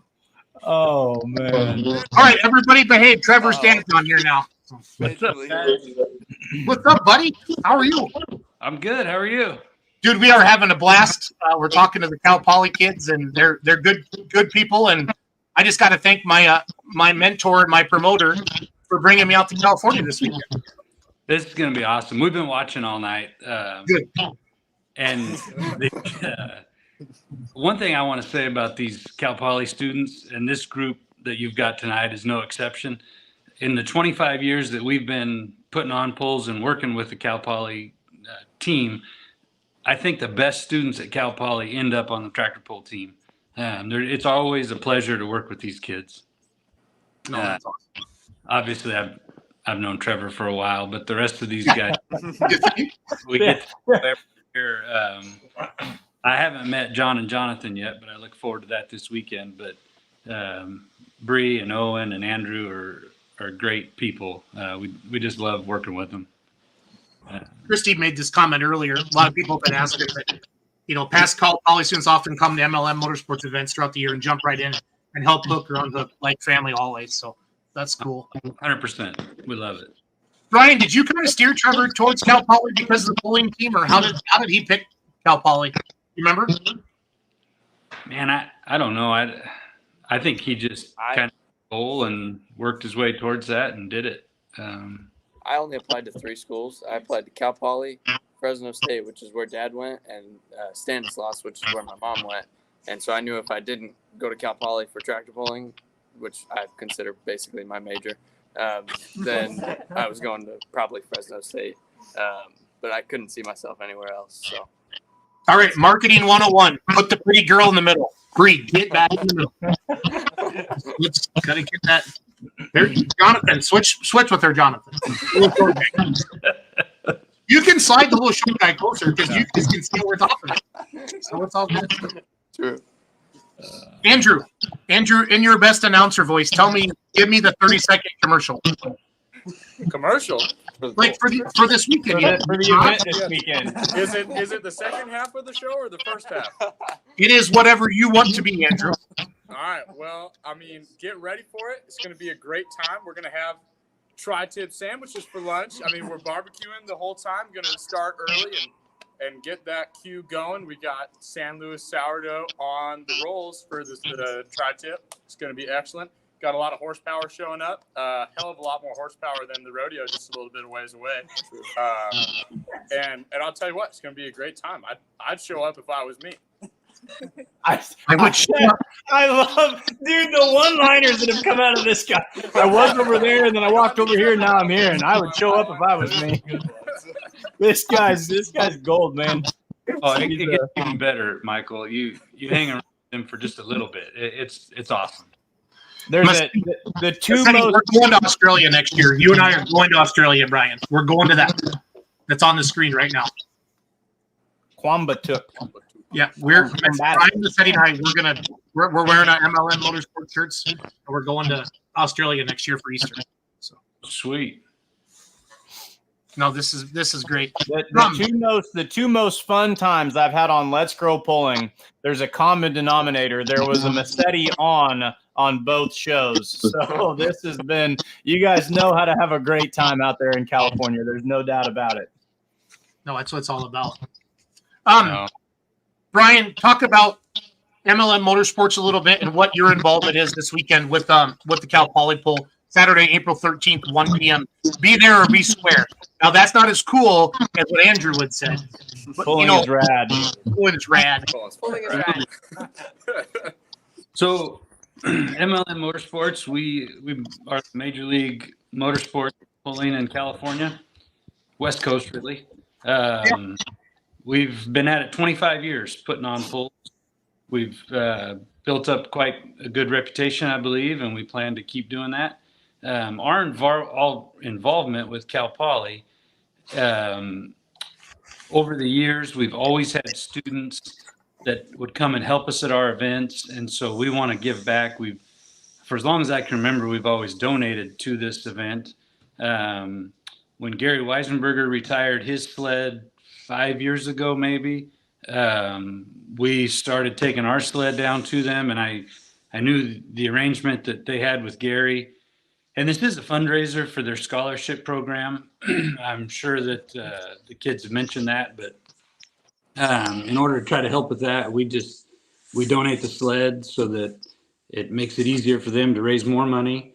The last couple of years, we've provided the insurance for them, which also helps. But we just like being involved with it. Christy will probably make some Rice Krispie treats so that Brandon can have some.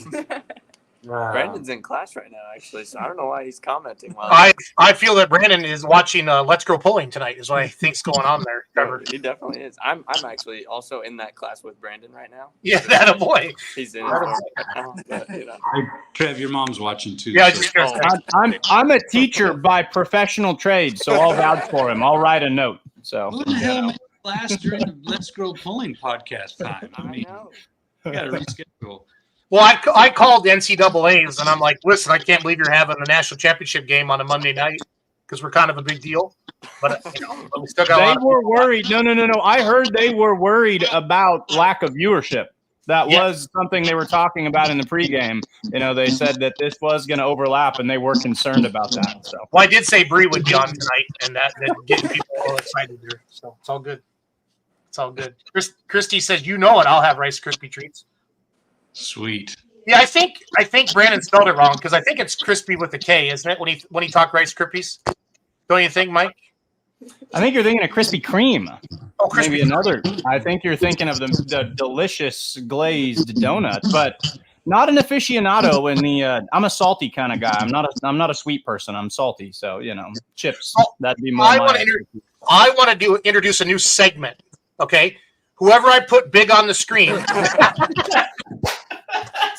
I love it. Hey, but one thing if Christy typed it with a KRISPIES, it's right. Oh yeah, I was just gonna say that. Yep. I've learned in the last 20 some odd years. I don't argue. I just go with it. You're a smart man. Hey, if you're a puller and you're watching right now, we got a lot of pullers watching. Please type in what vehicle you're bringing and what class you're going to be pulling in to do that. But I want to start a new segment. Okay, tonight, Mike, we've been talking about segments, right? Yep. So the big person on the screen, we all got to ask him a question. Okay. So I want to go around. Bree, I want you to go first. And please address him as Mr. Massetti. Okay. No, And not do ask him a question. So Yeah, but anything, Bree. It doesn't have to be about pulling. Like, what's your middle name? What's your favorite food? That kind of anything you want to know about Mr. Massetti. That's a lot of pressure. I don't know. Does anyone have a question? Andrew, you go first, kiddo. Step right up, Andrew. You go Sure, first, my man. man. Mr. Massetti, that's how we're going to do this. Mr. Massetti, I would like to. Dr. Massetti, I'd like to not ask you a question, but I would really like to thank you for blessing us with Trevor Massetti. I couldn't ask for a better leader in this club. All right, quick kiss and ass. Ask a question, Andrew. That almost felt like a prayer. That felt like a prayer. Oh, I could have. Ooh, hey, the kid, Brandon in class. What got you into pulling, Mr. Brian? See? am one of the lucky ones that was born into pulling. My dad started probably around the year I was born. And I believe the first pull he went to is right here in our hometown of Madera. And so I grew up with it. And it's the only hobby I've ever really had.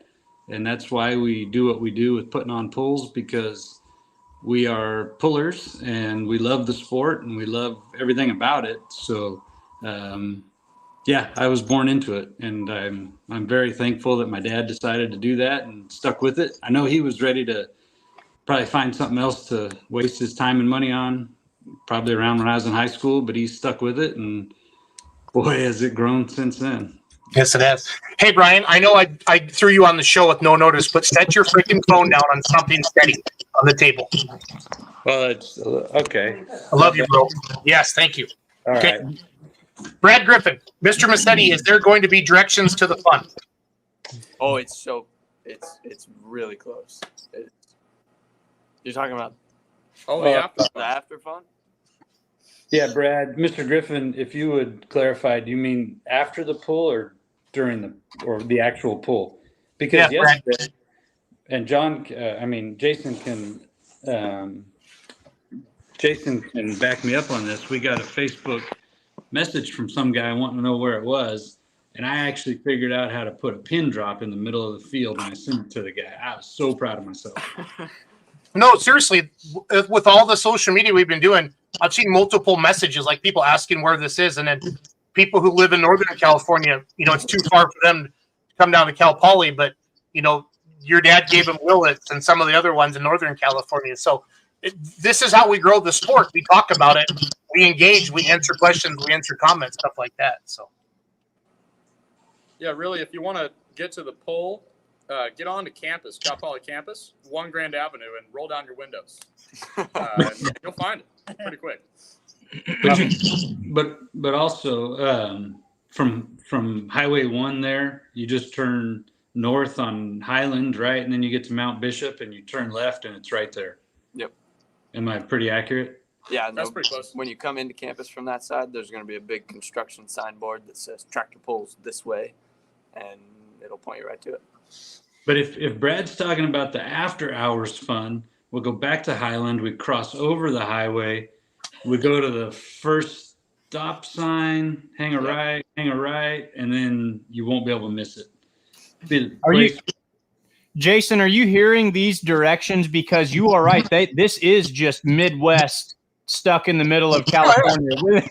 You go to the stop sign, you're going to go right, you're going to turn another right, you're going to see this is Midwest located west. I've told Massetti, if he'll open a mortgage office for me out there, I'm moving to Madera. Be Massetti and Schultz mortgage team. Oh, and we will kill it, Jason. Oh, absolutely. Leave a Rice Krispie trail to the after fun. I love it. Good idea. Hey, Trevor, what class are you supposed to be in right now? It's a statistics class. Oh, that's easy. Not You're very good. important. Yeah, you're good. Yeah, I'll be all right. All right. Who's ready to ask Mr. Massetti another question? I got one loaded up. Where'd he go? Mr. Massetti, I know you have some pretty slick tractors and rigs. If you could have any additional tractor or truck or rig, what would you want? It's like asking Santa right now. Can he buy one, or are you asking him like is he's going to buy one that exists, or he's going to build one? No, like either or. Like if you got something you want but you don't have, what would it be? Massetti, can you hear us? I'm not feeling like you can hear it. No, Brian, he does suck with technology, and Trevor will admit that. But this is kind of fun. We can make fun of him, look at him side. Everybody tilt your head. Everybody tilt your head. No, There he is. He's like, I'm back. On mute. Yeah. He's a mute. there Oh, here comes Christy. It'll be fixed in just a few seconds. Christy's back. Christy's back. The dog probably, one of your dogs probably bumped it, Trevor. Probably, yeah. One of many. Oh. What did he do? What did he do? Mm-hmm. Yeah, we all, oh, yeah, that's great. Oh, yeah. What the hell's going on? Somebody text that guy. What button would he have pushed, Mike? Would it have been on his settings or what? Oh. He bumped something earlier. It's on whatever his input for his microphone. Yeah, but he's just on his phone. Christy will fix it. I know she will. Well, if they can hear us, then they know that there's something going on. James, can you hear us? Yeah, you can hear us? Yeah, that boy. Trevor, make fun of him right now. Do something. Man, I don't even know. I'm not sure what his seriously. It was working fine, and then welcome to the shit show after dark. Yeah, we're having fun. Sounds good. Yeah. So, what else is going on this week on campus, guys? Is it kind of a fun week, or is it kind of normal? I mean, is everybody, all the professors, kind of know that hey, this is something we just got to do, and we got to get jamming, and they let you guys do your thing, or what else is happening? Actually, tomorrow I'm in class from the advisor of our club is my teacher. So he already told me I could have tomorrow off and I could just work on pull stuff instead, which is pretty cool. But yeah, pretty much everybody in the Bray department is pretty class.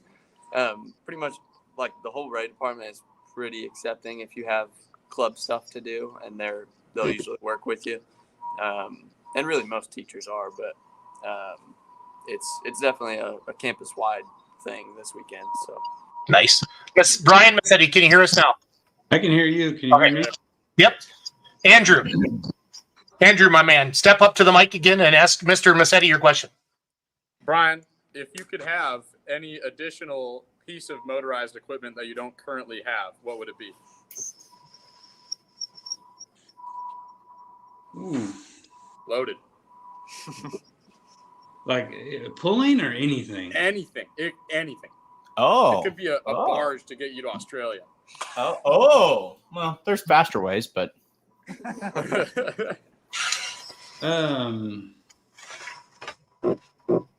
Maybe a nice airplane so Jason and I could just go wherever we want. That'd be pretty slick. Yeah. If mortgage rates come down a little bit, I'm gonna make that happen. But right now, no. I don't think I could put the fuel in one right now. So Me neither. But it would be cool. I mean, if Andrew's footing the bill, we're all good. That's the plan. All right. We'll make sure we can take the track full team with us too. all right, here's what I want to do quick, and we're gonna go back to Mr. Massetti. Who's out of the six of you there right now? Did I count this right? Who's most likely to succeed? Out of the six of you, who's gonna make the most bank? Bree. Bree? Bree. Seriously? Yeah. Seriously? Yeah. Bree? Well, everybody's all in? All right. Brandon says me. I got to meet this guy. Who's this guy sitting there? No, you met him. He was the one with the long hair last year when we were all. He does have pretty hair. Yeah. Lots of conditioner. Lots of conditioner. Lots of conditioner. Le Cali Poli Truther. Oh, this kid's funny. I like him. All right, good deal. All right. Questions back to Mr. Massetti. And for those of you watching at home, this is Grill Massetti night. Whatever you want to know. So I got a question. Yes. Mr. Massetti, in all of your years pulling, what is a favorite memory from a pull, whether that's a certain vehicle, a certain pull, anything? So I have three. My best pull experience was in Eureka a couple years ago when I drove our tractor, and it was just a sweet pass, and it was like it was slow motion, but it was actually, it wasn't, and it was exactly opposite of what Owen had said earlier. I saw the whole thing like frame by frame as it was happening, and so that was awesome for me driving. Another in my top 3 would be the first time that I ever got to watch Trevor drive Yellow Fever. Mm-hmm. Definitely a highlight as a dad and as a pulling fan. And my third top 3 would be watching James drive for the first time. Number 3, really? No, it's not in order. That was in random order, I should have said. But so, 3, 2, 1. It was counting down. Counting down to the best, yeah. So watching my sons do this that I've always loved and enjoyed has been definitely a highlight. So yeah, that's a good question. That is a good question. Mm-hmm. I think the Stockton one has to definitely be up there too, right? You had that moment with Brandon. Yeah. Brandon's beloved. So can I tell that story? You can tell anything you want.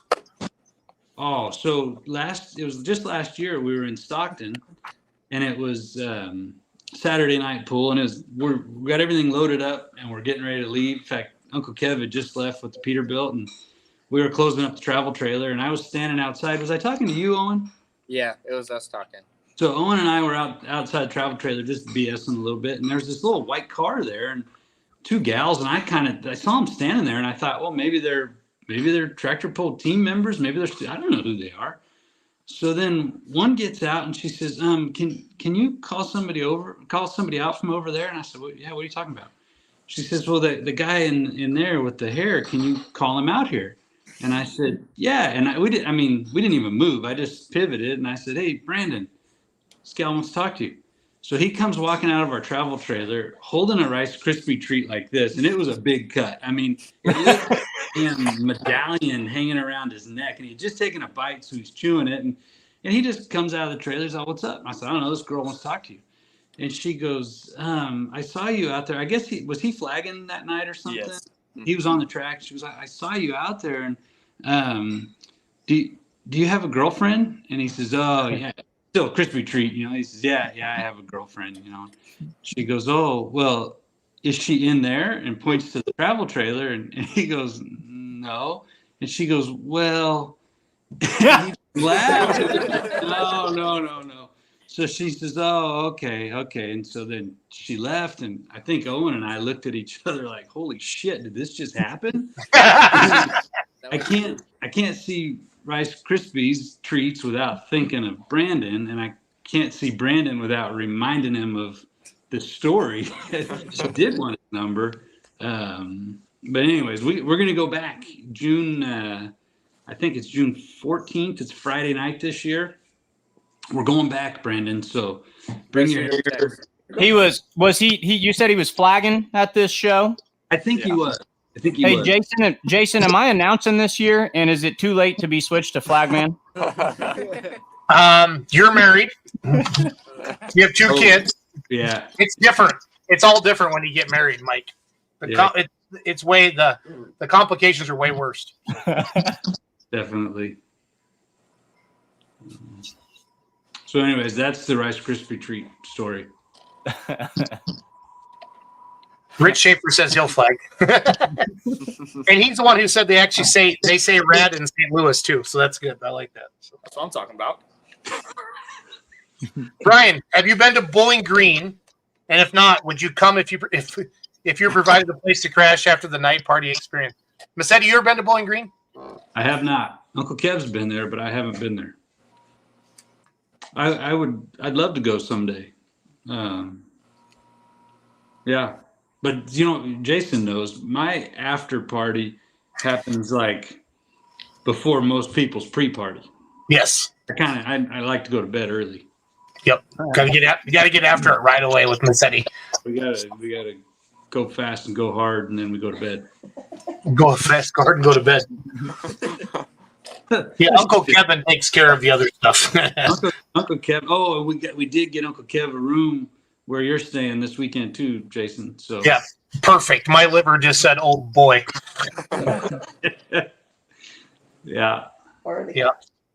Or the house. I mean, the couch at Trev's house. We can. Whatever. I'm not making any plans. It's just gonna be. We're gonna go. We're gonna go. Owen called that one. I called that couch already. Oh, okay. Wait, the one that you moved into the garage, or the one that's still in the house? The one in the house still. Is there still I the don't one? like that, the one in the garage. I don't like that Did- one. I know you don't like it. Poor guy had a problem with that poor couch. Didn't do it to hurt him, but geez, he had to kick it out of the house. Brian, okay. you. Oh, So- sorry, Jason. Go ahead. No. We have picked up 2 scholarships tonight, 2 donations from the Massetti family. Brian's parents are kicking in $200. I'm trying to find. We have a lot of comments here. I wanted to put that up on the screen there, Brian. And then I love Kevin's is the best. I gotta find it. That was pretty funny. That's one thing that we haven't really talked about tonight is that Yeah. all of the donations that we get and all of the proceeds from the poll go back to scholarships actually. So all of the, even if most of these people are not going to all the polls every summer and they're not the ones that are going to get to drive the tractor, they are the ones showing up and doing the advertising and doing the behind the scenes stuff that it takes to put a poll on, and at the end of the year everybody gets a scholarship for it. So that's one of the, I think, coolest things about the club. It's awesome. It's very awesome. No, that's what I mean. As you guys know how fun pulling is. Bree got to come to the Golden State Invitational #2, and she saw how fun it is. But it's also a lot of business owners, good people. This is their hobby, and they like to have a good time, and they give back as well. Speaking of Donnie Reeve, just donated $5,000 to the Cal Poly. Oh, I love Donnie. Donnie's the best. Heck yeah, Donnie. Rich Schaefer, how do we donate? How do you donate, Trevor? Is it somewhere? Is there a form? Yeah, it's usually there's like a donor packet that we send out to people, and then they fill it out and send it back to us. But that is earlier in the year. But if anybody would like to donate, they can email Cal Poly Tractor Pull, or no, it's tractorpull@calpoly.edu, and we can send you a donor packet. And Tractor Pull at calpoly.edu. Yes, calpoly.edu. Yeah. I'm gonna throw that on the screen. Hey, Mike, put your teacher hat on and ask the students a question. Let's sit back. I want to see the questions out here, Michael. Like a question, like an interview question, or like a teacher question? Like, these are outstanding individuals, and they're going to be great. They're going to be something someday. Clearly, Bree's going to be the most successful. Yep. We've already established that. But if you could ask each one of them a question, kind of based upon the personality, like what they're learning at school, or just Well, no. So the big one I've kind of been sitting on all night that I guess kind of transcends all of it is, how do you guys feel? Because to you, I've heard you guys talk a lot about, we want to pay our dues in the club. We want to kind of climb the ranks in the club.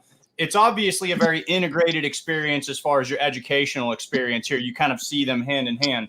How do you feel that the not the cliche, the lessons you're learning, but the experiences that you're gaining from the Cal Poly Tractor Pull Club, how do you feel that those are translating into the classroom, into the workforce, and into your goals in the future? Andrew, you're first. I got one. I know. You're my guy. You're my guy, Andrew. So, growing up in San Luis Obispo, San Luis. My ears are not. I'm going to put my Cardinals hat on. My ears are not going to adjust to that. Going to high school there, and then just walking across the street to go to college. Pretty much. Yeah, After just computer freshman year, that thing hauled ass. But no. So growing up in San Luis, I felt like I was pretty closed off from the rest of from the state in a way. But getting onto a tractor pull team, I've gone to all these different areas that are kind of not at all like San Luis. The people are different. The temperature sure as shit different, and just everything about it's different. So getting to be over there and experience these new people, and kind of get to learn how to be around people that aren't from San Luis Obispo was, I think, something super great that I got out of this club that I didn't really get until I got into it. So that's how big is San Luis Obispo?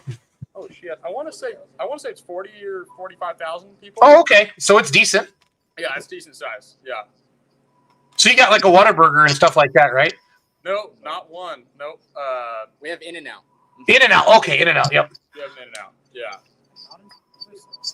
No. Larry Richwine's got White Castle. You guys have In-N-Out. We don't have anything in Missouri. I've never been to any of these places. But I get what you're saying, Andrew. So you're talking about going to places that are much maybe smaller, much more rural, and kind of building the communication skills to navigate with people outside of your kind of direct sphere of influence and getting to know and respect and see things from their different perspectives. That's cool. That's a good answer. I like that. I can dig that. What about everyone else? How do you feel that the experiences you're gaining from tractor pulling in general, what is that giving you that's making you successful in and out of the classroom and your goals beyond? Well, for me, I'd say some of my best friends that I've made in my life are in this club. I've met people that are just like me, honestly. Where I'm from, I had a graduating class of 150 kids, and I am 5 hours from any other civilization. So I could literally drive east for a whole day and not see a single soul that's not in a car. Whoa. Where are you from? I'm from Bishop, California. We're going to do a little Google search here. Yeah. So. Hey, what's on your hat? Can you show me your hat? Put it closer to the camera. Well, it's a tractor. It's a Cal Poly tractor pull hat. Trevor. That's How can I freaking not have a hat? fire. Trevor, I thought we were boys. What's going on, Miss Eddie? Plenty of That Huh? that's a hat, man. Shirt too. How does one get Cal Poly Tractor Pull Club drip? Is that what you guys call it? Drip? Yeah, I teach drip. middle It's schoolers. I try to. Is that what it is? I'm getting close. Yeah. Where do we get some of that at? That's what a person needs. We I mean, yeah, we got it. They're in the shed over there, but usually, like during the pull, we sell them obviously to the spectators. But if people are interested, you could email Cal Poly Tractor Pull, and I'm sure we could ship them out. Mike, I'll buy some when I'm out there this weekend. So, Dude, that would be. Can you imagine just strutting around? That's just a neat thing to have. That's cool. It's the best hat on campus by far. Oh, for sure. Yeah, definitely. I would think so. I'm going to piggyback off something that you said, Owen. You were talking about building relationships and friendships and everything too, but you're also the guy who's driven the V12, getting ready to drive the crank to crank Chevys. I would think, going through college can be a challenging time. You don't know what the world's going to have for you. I would think that if you can drive a modified pulling tractor, what that would do for a person's confidence, like you just be like, oh, dude, like, one of you said you're skipping statistics or something like that. Why would I ever be scared of a statistics test ever again? Like, I just drove a freaking modified tractor. Like, this is easy. Like, I that's what I would think. Do you feel after you've driven the tractor that you kind of walk around with, a little extra strut in your step, or is it, you're just a person from Bishop, California? Honestly, it's kind of humbling because you don't know what to expect when you go into it. And then after you've done it, and you're like, that's a very unique experience that I want to have other people experience as well. You know what I mean? Like, after I've done it a few times, I can say, like, it's one of the best things you'll do on campus. Like, one of the best things you'll do at your time at Cal Poly. That's awesome. That's a real. There's not much to do with Bishop. It's cold and hot. We have the seasons. I did something. Is there a train? There's a train. There's a railroad museum. It used to be an old narrow gauge railroad that went through Bishop. And then if you want to get even more remote, you can look up where my farm is in Dyer, Nevada. And there's how do you spell Dyer? County. D-Y-E-R. 700 people. Yeah, you guys said you had dairy hay, right? I still don't know what the difference between dairy hay. Does that mean we have Angus hay? No, there's different kinds of hay. We grow really high test, like very potent hay for dairy cows. It's very high in protein and other nutrients that produce better milk for dairy cows. That's pretty much the only difference. I'm telling you, you can't do an interview with the Cal Poly kids and not walk away smarter. I'm learning all sorts of things tonight. It's just a byproduct of it. Oh, is this your farm? That's not my farm, but that's the restaurant in the valley. It closed, so now we don't have a restaurant there anymore. Uh-oh. It's actually called the Boonies, Mike. I'm not making this up. So. The restaurant's called the Boonies, or the valley's called the Boonies? On the sign. Brandon made it out of statistics class. This looks like the beginning. All due respect, I'm sure this is an amazing valley, but this looks like the beginning of a scary movie. I feel like I've seen this scary movie before. That's a little market. I get all my energy drinks there during the summer. Yeah. There's only the county is one of the largest. Well, it's not one of the largest. It's pretty large in the state of Nevada, and Nevada has a lot of nothing. Trevor can attest to that. He's driven through most of it. Nevada is the one state, I watched a video on this, where Nevada doesn't own as much of Nevada as the United States government owns. Like the majority of the land in Nevada is federally owned land. So like Nevada only owns 17% of Nevada or something like that. So there's not even much Nevada in Nevada. Yeah. And my farm is very close to Area 51. That's a fun fact. Oh yeah. How many acres do you guys farm? We farm about 700. Okay, perfect. Now, so that's going to relate to a lot of people from around here. You know, you'll see anyone from 200 acres to 2,000 acres around here. So that's great. Brian, you're a sled operator as well, right? Yes. Will you be doing any sled operating duties at the pool this weekend? I will. So my one question for you, Jason never got around to me. I want to know, because people always, when you go to a truck and tractor pool, you always watch the vehicle. Everyone's, we're watching the mod, we're watching the 4x4, we're watching the light super stock, whatever. And then after that, they start paying attention to the track. And a good sled's like a good referee. You forget they're out there. If you don't notice it, you've done your job well.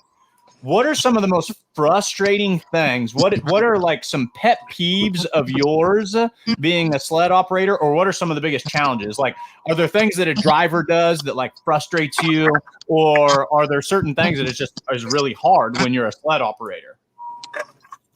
I don't think there's any drivers that frustrate me, or vehicles in particular. There's not like one class that is frustrating, but the track is as frustrating for the sled operator as it is for the puller.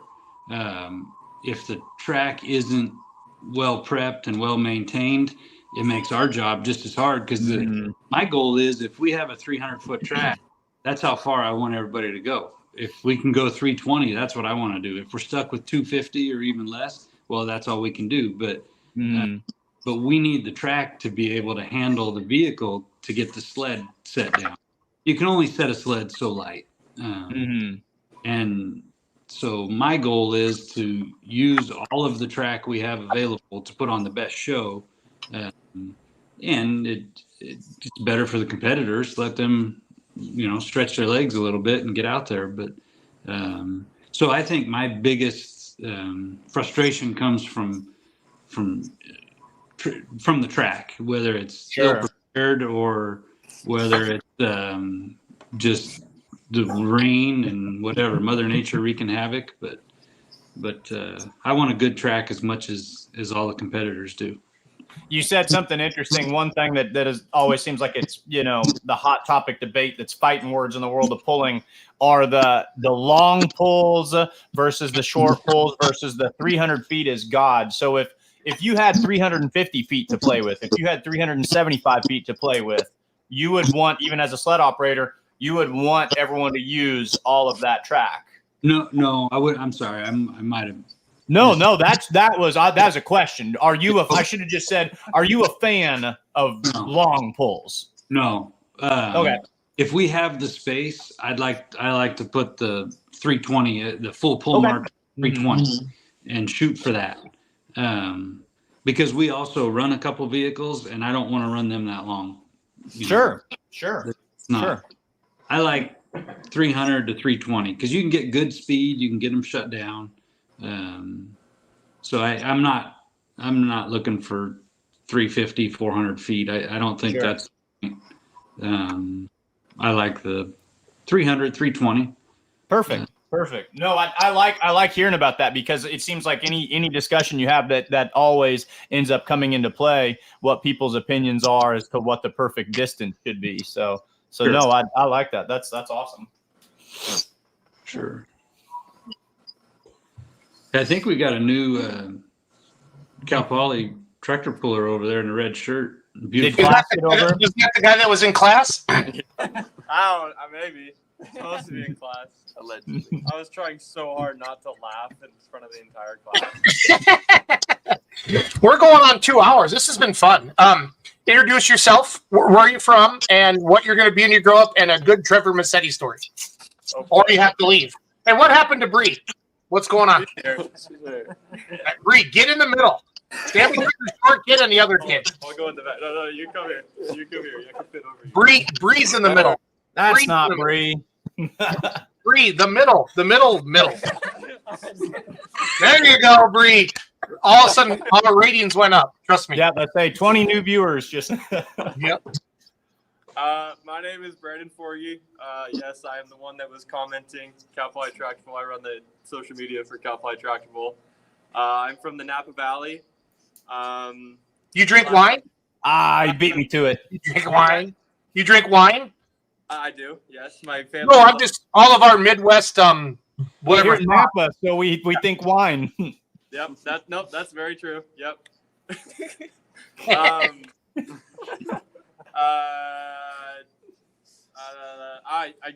You cut a lot of my hair off since last time you saw me, Jason. I know.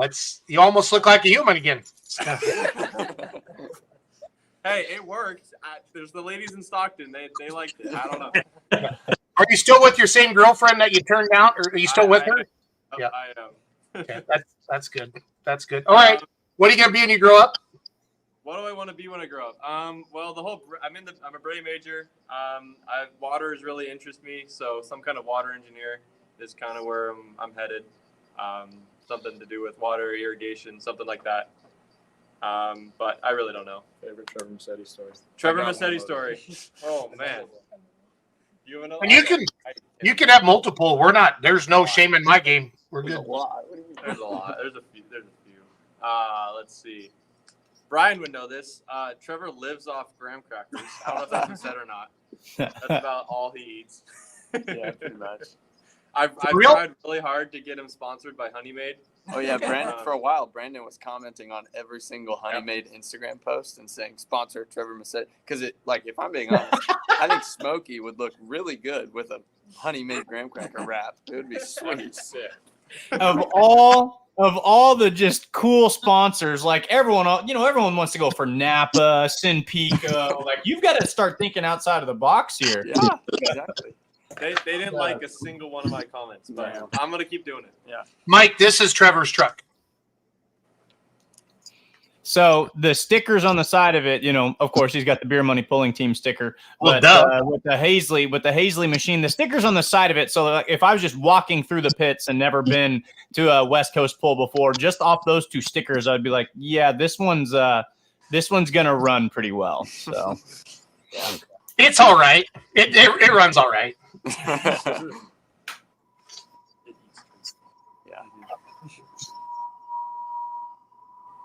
Oh, there was a Beer Money Pulling Team sticker on the sled too.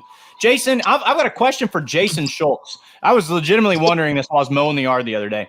How many stickers do you have, and how many stickers do you feel that you've distributed? Like, are you the type of guy, like, if you see something you can stick the BMPT sticker to, is it going on there? Like, how many stickers have you disseminated onto things in your time of promoting tractor pulling?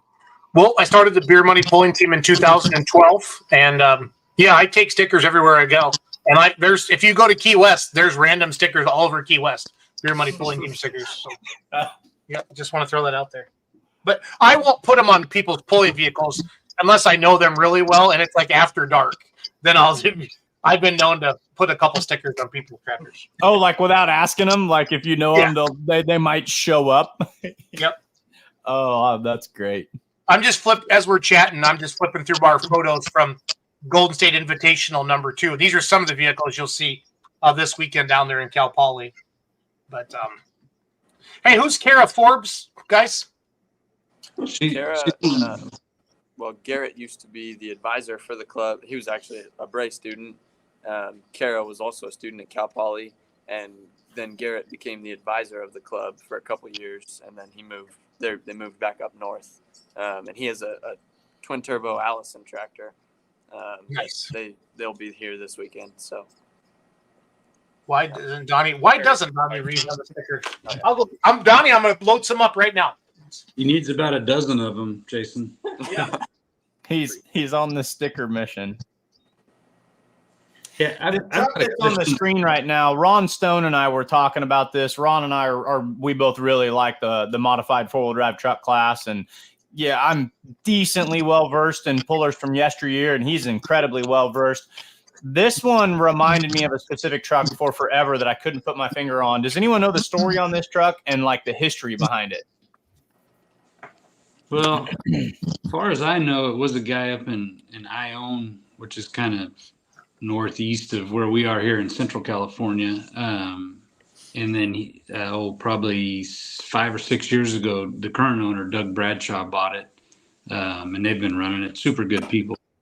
But I don't know. I think it was a California truck to begin with, but it could come from somewhere else. It's got the USHRA sticker on the side of it, or at least one that looks like it. So it's kind of been done up to look original or to look like it's been around for a long time. So I'm assuming that goes back to the days of the bygone eras.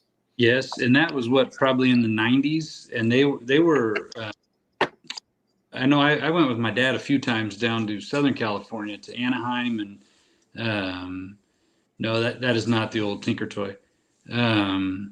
But the USHRA did some big shows in the stadium, baseball stadiums down there, and anyways, so that truck was around back then out here, and I want to say that might be the same paint from when Doug got it. I don't know for sure. The previous owner, he pulled somewhat regularly, but not all the time. Is that what it was called? Is it called Show No He brought Mercy? it out to Colorado, Windsor, Colorado, with the Outlaws a couple years ago. When we pulled out there. That's where Ron and I called for the first time. He brought it out, said, right? Yeah. He didn't buy it. Yeah, he brought it out there. Yeah, Doug Yeah, did. I'm sorry. He brought it and pulled it out there. Yes. Trevor, as I flip through some of these, will you tell me if you think they're coming this weekend? Or do you really don't know, or are they wild ass guesses, or what do you think? No, that guy, he will not be here. He has a cracked block. I don't know if Orsetti's? Yeah, Orsetti. I don't think the Bradshaws are coming. Well, Doug texted me this morning asking about hotel information. I think they're planning on coming. Okay. That one I'm not sure either. Jason Titsworth. I'm going to go through real quick. No, these guys are from Oregon, right? They will not be there. He brought it to Weiser. Is that Weiser, Idaho, right? Am I saying that right, Brian? I think so. Yeah, I think those guys own the Believe pulling sled that have been on the West Coast. Yes, Jacob and his family do. Yep. I think it is out of Napa. Yeah, Brandon, don't you live there, buddy? Yeah, I've never seen it before, but I think there's a sticker on it saying it's from Napa or Sonoma or like near there. We have 1 or 2 tracks this weekend, Trev? Just one. Okay. Or random. Is this truck coming? That one will be there for sure. Okay. Hopefully. Hopefully. Oh yeah, hopefully. I don't know. It's out of my hands. The great truck. That one will definitely be there. Got a little looks a little different. Yeah. I don't know if that tractor will be there, but the one on the left will be. Should be. That's Brad's, right? Yep, that's Brad's. John, he's rebuilding, I think. He's Yeah. getting ready for the Pullers Championship. The monster truck of truck pulling. Might be there. I'm not sure. Are they coming down? Is Sullivan coming down? I think he was still undecided. I know Brandt will be here, but I don't know if Steve is. Like Brandt will bring the tractors down and drive them? No, like he'll just come and watch Okay. and make sure that this tractor runs good. They usually come. Okay. Korea's. Do you have country? Is that country mod class? I always say that wrong. I'm getting used to all your classes. Is that what that's about? Yeah, we'll have country mods. I think the MJC pullers, they'll be there. Yeah, they've been commenting on a lot of your guys' posts. Mm-hmm.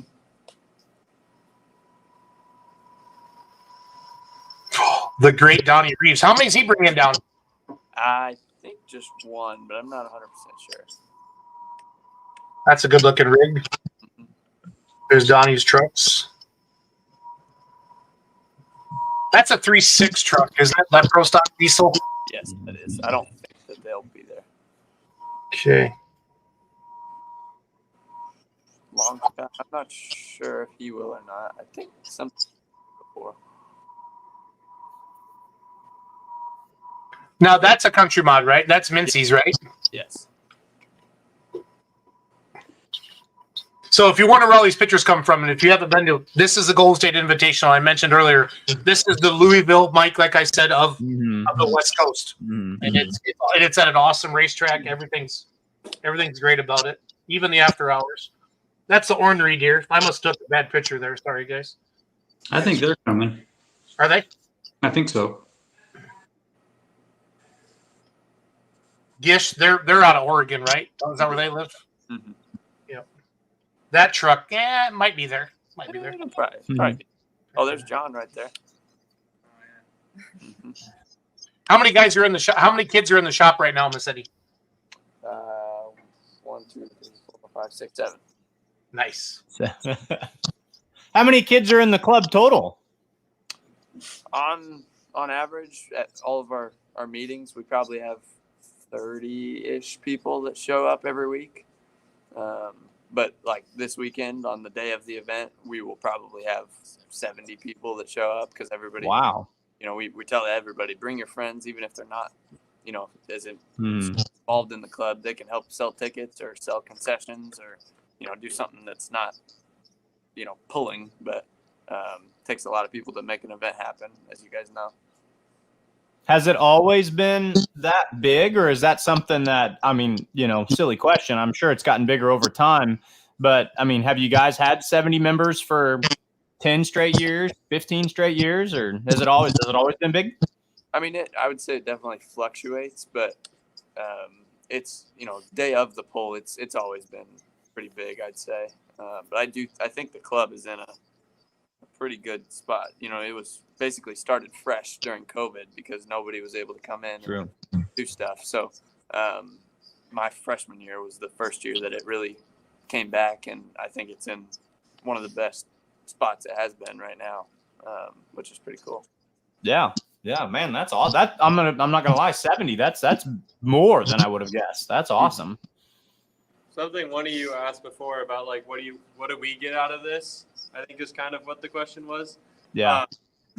And yeah, putting on a poll that pretty much all students do. Like we have 2 advisors that help us here and there, but like we're the ones doing everything from the very beginning to the very end, from setup to advertising and selling tickets to promoting to everything. That is something that I think, any person who has any interest, I think, in anything really could find a place for this poll, for at least this part of the poll. There's any kind of point, anything you really want to do, you could eventually find a spot where we would want your help, kind of thing. So it's like, out of us, I think we've all learned a ton just in putting on an event of this magnitude. Is probably just a huge check on all of our boxes. Day one of moving from a fan to a behind the scenes individual, when I transitioned from sitting on the bleachers to the other side of the track in the production trailer, I was blown away with how much happens behind the scenes. So like what you just said right there, like when you're a fan, you're like, sweet mini rods. Oh, I like Coopers. They're fun. Like, oh, they're going to reset the sled. Like, then go get me a Budweiser. And that's like, as far as you think about it, and then once you jump over on the other side, yeah, like what you just said, buddy, if there's something you can dream of that you think you bring to the table, like you can find a way to do it at a truck and tractor pull. Like there is no Michael, breaking news. I am driving a Pro Mod 4x4 truck owned by the Reeves family this weekend at Cal Poly. See you there. I'm going to go live. Donnie, we're doing this. Reeves. Can it not be one of Spike's? I don't want to be one of Spike's trucks, though, because I don't want to break one of Spike's trucks. I'm scared of Spike a little bit. Have you driven a 4-wheel drive hooked to I a sled have before? a super stock. I've driven a blown mini. I've driven a 2-wheeler. I've driven pretty much all the diesel classes, tractors, but I've never driven a 4-wheel drive truck. So. Your weekend just got awesome. Yeah, it did. If you beat me, we aren't friends. Whatever. Made a good point there. Was your fire suit packed? Let's be honest. When you go to these places, Jason, do you pack the fire suit just in case someone's like, hey, climb up there, and you're like, oh, no, I couldn't, as he's pulling on the fire suit and putting the helmet on? Like, no, honestly, you bring it with you just in case. It's one of the last things I honestly think about because I'm there to cover the event. So it's all good. All good. You can wear mine, Jason. Sounds good. Sounds good. Christy says, make sure you talk about the barbecue as well as putting on. Yeah, we've been having a lot of fun tonight. And that's where, Trevor, I don't feel bad, but I sort of feel bad because this always ends up being a lot of fun because you're my friend and I've known you for a while now and it's easy to talk with you guys. And I love all you Cal Poly kids, even a little short fella that doesn't talk as much. Jonathan, there he is. So I'm just messing with you, Jonathan. But yeah, this truly is a fundraiser and it's so cool to have the kids involved. I mean, you guys doing this, you're so lucky. I mean, this is my passion, my love is truck and tractor pulling, and you guys get to do it. Like Bree said, she gets to walk by and look in the shop, and boom, there's 2 modifieds sitting there. How cool is that? Yeah. So Trevor, talk about the barbecue so we don't piss off your mom. All right. I'll talk about the barbecue because I'm in charge of the barbecue. Okay. So that's a big part of the club. In my opinion, it's almost more percentage of the club than the actual pulling and the working on the tractors is getting ready for our pull. It's a year-long process, basically. And one thing that we do that pretty much every other pull doesn't is that we have a puller barbecue before the pull starts. We feed every puller, and then we also cook all of the food that the concession stand sells. So we have ordered about 400 pounds of tri-tip and 800 loaves of bread and 10 gallons of beans for this event, and we're in charge of cooking it and prepping it and selling it. So that's awesome. That's a lot of work. We're gonna be up at 5 a.m. probably the day of the pull, starting the barbecues and getting everything going. That's awesome. His name is Mr. Shortfella. No, it's Jonathan. It's Jonathan. All right, so this is it's been 2 hours, and I'm 2 hours ahead of you. It's time for me to go to bed. I got a busy day tomorrow. So I want everybody in the shop, even if they're not on the camera right now, come up to the thing and tell me your favorite polling class that you love to watch or your favorites and what you most love about the Cal Poly poll this Saturday, April 13th at 1 p.m. And Andrew, you're going last. Because I got something special for you, kiddo. Oh, yeah. Let's go down the line. I'll start. So my favorite class to watch is the limited pro stock diesel class because I feel like that's biased. It is biased, 100%. But I feel like out here, like any of the diesel classes, like you really have to drive. I mean, any class, I guess you really have to drive it. But my favorite thing is having to work the clutch and get the thing. What you're saying, Trevor, is anybody can drive a mod like your Uncle Kevin, right? Basically. No, I don't know if anybody can drive like Uncle Kevin. But yeah, this is true. Yeah. Anyway, so I think that's my favorite class, and my favorite thing about the poll is seeing everything come together in the end. It is a lot of headaches and sleepless nights and everything else that falls on us. There's a lot that goes into this, and seeing everything from a aerospace engineer major to a ag science or plant science or any kind of major. Like we have almost anything in the club, so seeing everybody work together and work towards this one common goal is pretty awesome to see it all come together. That's well said. And I like that, Trevor. Well done. And how many people do you normally get this paid through the gate, Trev? Spectator wise? Yeah. I don't know, honestly, but We don't enough for 10 gallons of baked beans and 800 buns and 400 pounds of tri-tips, right? So yeah, there's 300 feet on each side of the track, the bleacher, and I think there's probably there's a good amount of seating. Nice, love it. Several thousand, couple thousand. Good. Have you guys had standing room only before, where there's no place to sit? Last year at the rodeo grounds, we had a lot less seating than we normally do, and it was definitely standing room only. There was not a seat in the house. So we're back to the field, right? That we just picked some random field and have a tractor pull, right, Trev? Yep. Okay. So if we do that, if we have standing room only there, it'll be awesome. Oh yeah. Okay. Cool.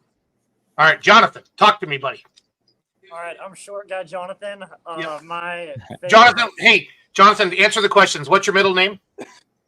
Steven. Steven is the middle name. Jonathan? Short guy. Jonathan Steven, short guy. What's your favorite food? Jonathan Steven, short guy. What's your favorite food? Favorite food? Oh, I thought we were doing class. Jonathan, I'm in charge. Answer the question.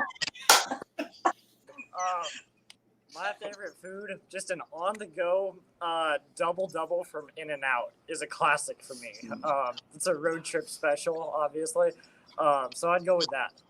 Okay, size shoes. What's your size shoes you wear? Shoe size, we're doing 9.5. Are you inflating that number, or are you being real? No, that is an honest number. Honest number. All right, favorite pulling class, Jonathan. Favorite pulling. Do not suck up to Massetti. You don't have to suck up to Massetti. This is my podcast. I would say, I mean, I'm relatively new to it, but just the modified tractor class that Poly Thunder is in, and I'm really looking forward to seeing what Poly Thunder can do with the new rebuilt Chevy big blocks in it. And you guys are starting it tomorrow, right? That's the goal, but it's been the goal for the last 3 days, so I don't know, Jason. Brandon, go live on the Cal Poly Facebook page when you started, okay? All right, yeah. Do you know how to do that, social media juggernaut? Okay, just making sure. All right, Brandon, step to the middle there, kiddo. All right. Last time you brushed your teeth was when? This morning. Okay. Deodorant? Last time you put deodorant on? This morning also. Last time you showered? Last night. Okay, good. Yeah, girl. Middle name? Paul David, I have two. Oh, dude. Brandon Paul David. What is your club nickname? Club nickname? Brandy. That fits it because he's got the long, pretty hair like a Brandy. Fine girl. Like a fine girl. Favorite class, stud. Favorite class. I gotta agree with Jonathan that these modified tractors, having driven Legacy, they're a blast. But nice. But yeah. What do you love about this weekend in the poll? Everything. The biggest thing is driving random pieces of equipment through the campus and just people looking at you and like moving bleachers like down the main road and blocking traffic and just people being mad and like confused at the same time it's great. Driving around like you own the place and people just being like, what is going on? That's a good time. I love it. Bree, Bree, our star of the podcast tonight. Middle name? Katrina. Bree Katrina. Okay, cool. Shoe size? 11. Well, yeah, I mean, not trying to judge, but we've clearly sorted that out there. Who's your favorite Cal? Are there any other girls in the Cal Poly Club, or are you like the token chick? There are other girls in the club. Are you the cool? Class president or club president's a female at the moment. Yeah. Nice. I thought Trevor was the president. I think that's the joke. I'm the team president. Oh, okay. Gotcha. All right, Bree. Favorite class? I'm gonna have to go with the same as everyone. Just seeing these Cal Poly tractors so modified. And you got to go to the Golden State Invitational last year, right? This year. Well, this year, sorry. Yeah, I was drinking. You remember you have videos supposedly. God, that was fun. Kevin is freaking. When he pulls next up, Mike, he drove by in a truck with a t-shirt cannon and said, "Let's go." And that's all. I was like, "All right, I'm in." The next thing you know, I just took off. So how many polls have you been to, Bree? Okay.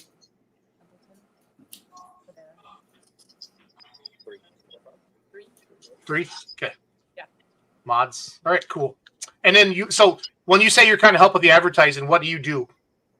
I was kind of in charge of kind of getting it out to SLO area and just putting it out. Like Brandon's the head of advertisement for, I guess, the social media side, towards the campus and the city. Okay, cool. So do a lot of local people come out? Yeah, especially I think like FFA kids around the area. Like we pulled in Templeton, so like Templeton's FFA will probably come out. And actually, we go downtown every Thursday night. They have a farmer's market where we, or not usually, but there's a bunch of food vendors set up and all that kind of thing. This week for open house is this week open house has farm show. A bunch of clubs come out, so we'll take the tractors downtown in the middle of all the bars and restaurants and stuff, and all the people will be walking down, and we get to tell them about the pull and try and drum up some more local people to come to the show. So, who's your social media guy? That's Brandon, right? Brandon.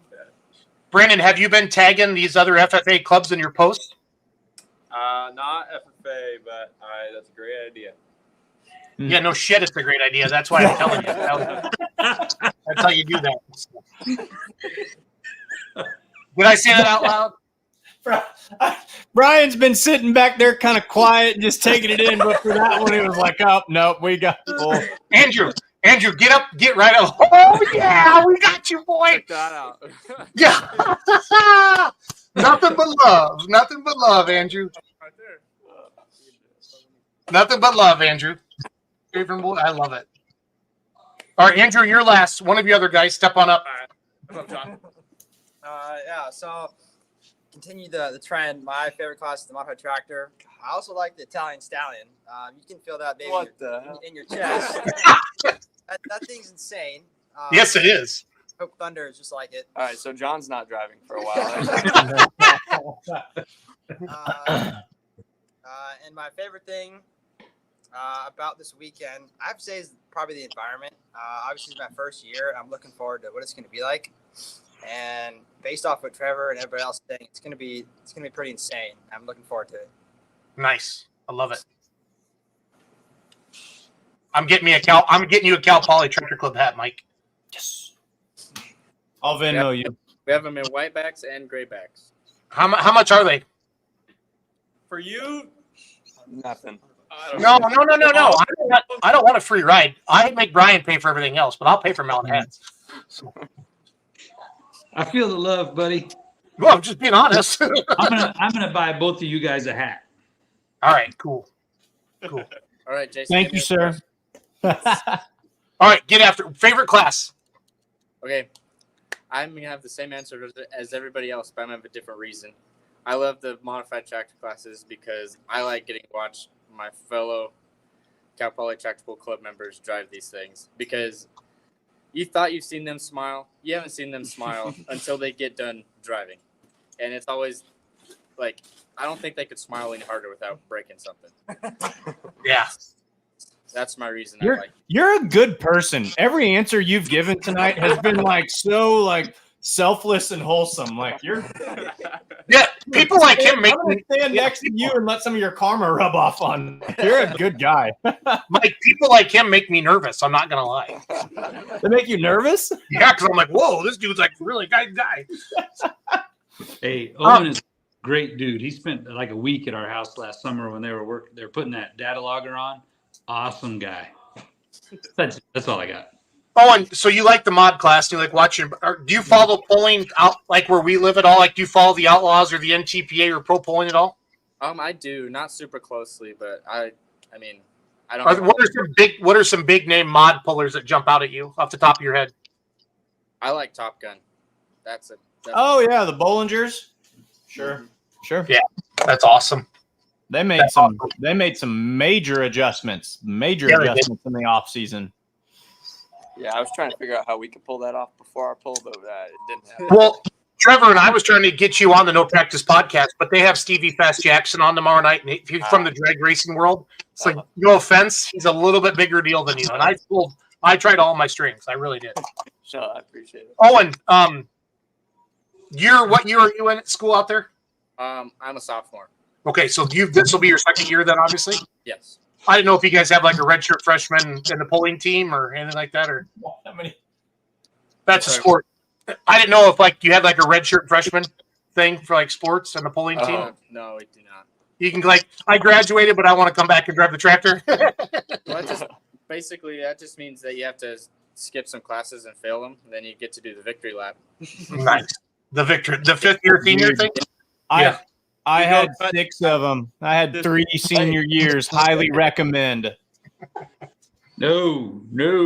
As the only current parent in this group, I'm saying no, thank you. Oh man. What's this weekend mean to you, Owen, personally? Well, I've been thinking about this a lot for the last probably 3 or 4 months because I've been having a plan for it. So I'm excited to see it actually come to fruition. Love it. Kevin Massetti just texted me and says, "This is freaking funny. I've probably been drinking, but it's still super funny." So that's right there. There's Kevin. This has been a fun one. This has been a really fun one. I would agree with that. Andrew, get your microphone ready. Andrew, get your. It's in the header. Let me get. So you and I are gonna open the show. I'm gonna take the lead because I'm a stud, and you're kind of learning off of me. All right. All right. But just play along with me. So I just got to hand the microphone at the Cal Poly. Are you ready? All right.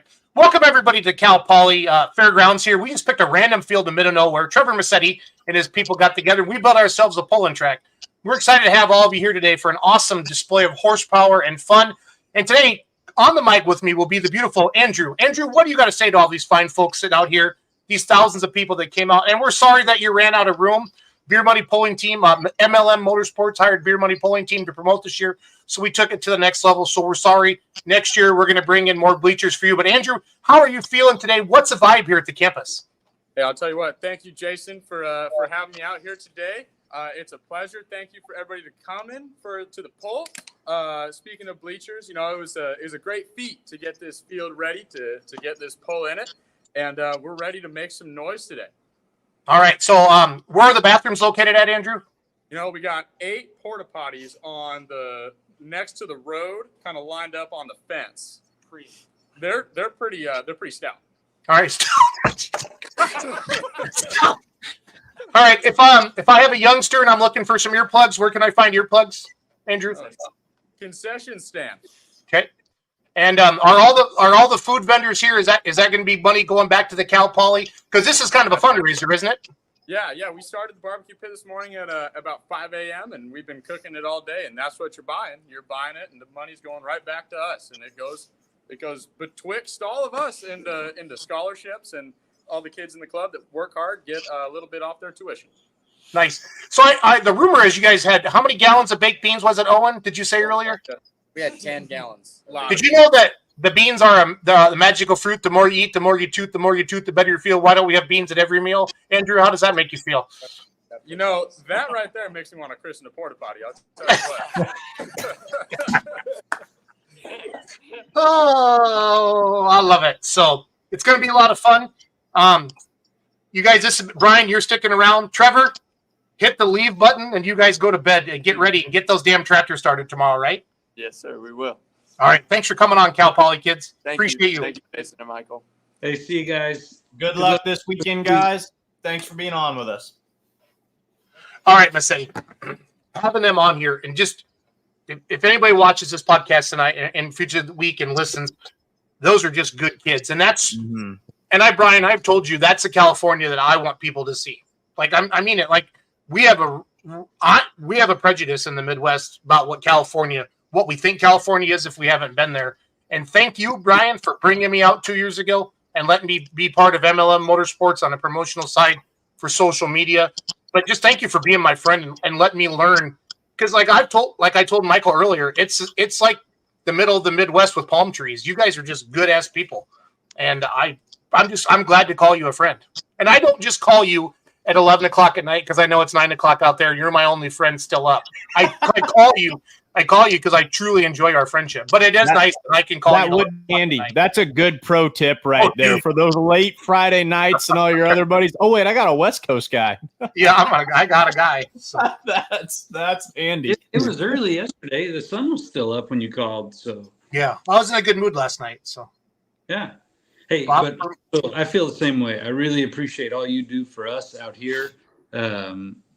Hooking up with you before our first invitational was the best thing we did. And for the last 25 years, everything we've done has been trying to build pulling and promote pulling here in California and bring it to the next level. And teaming up with you is definitely just another step in that ladder.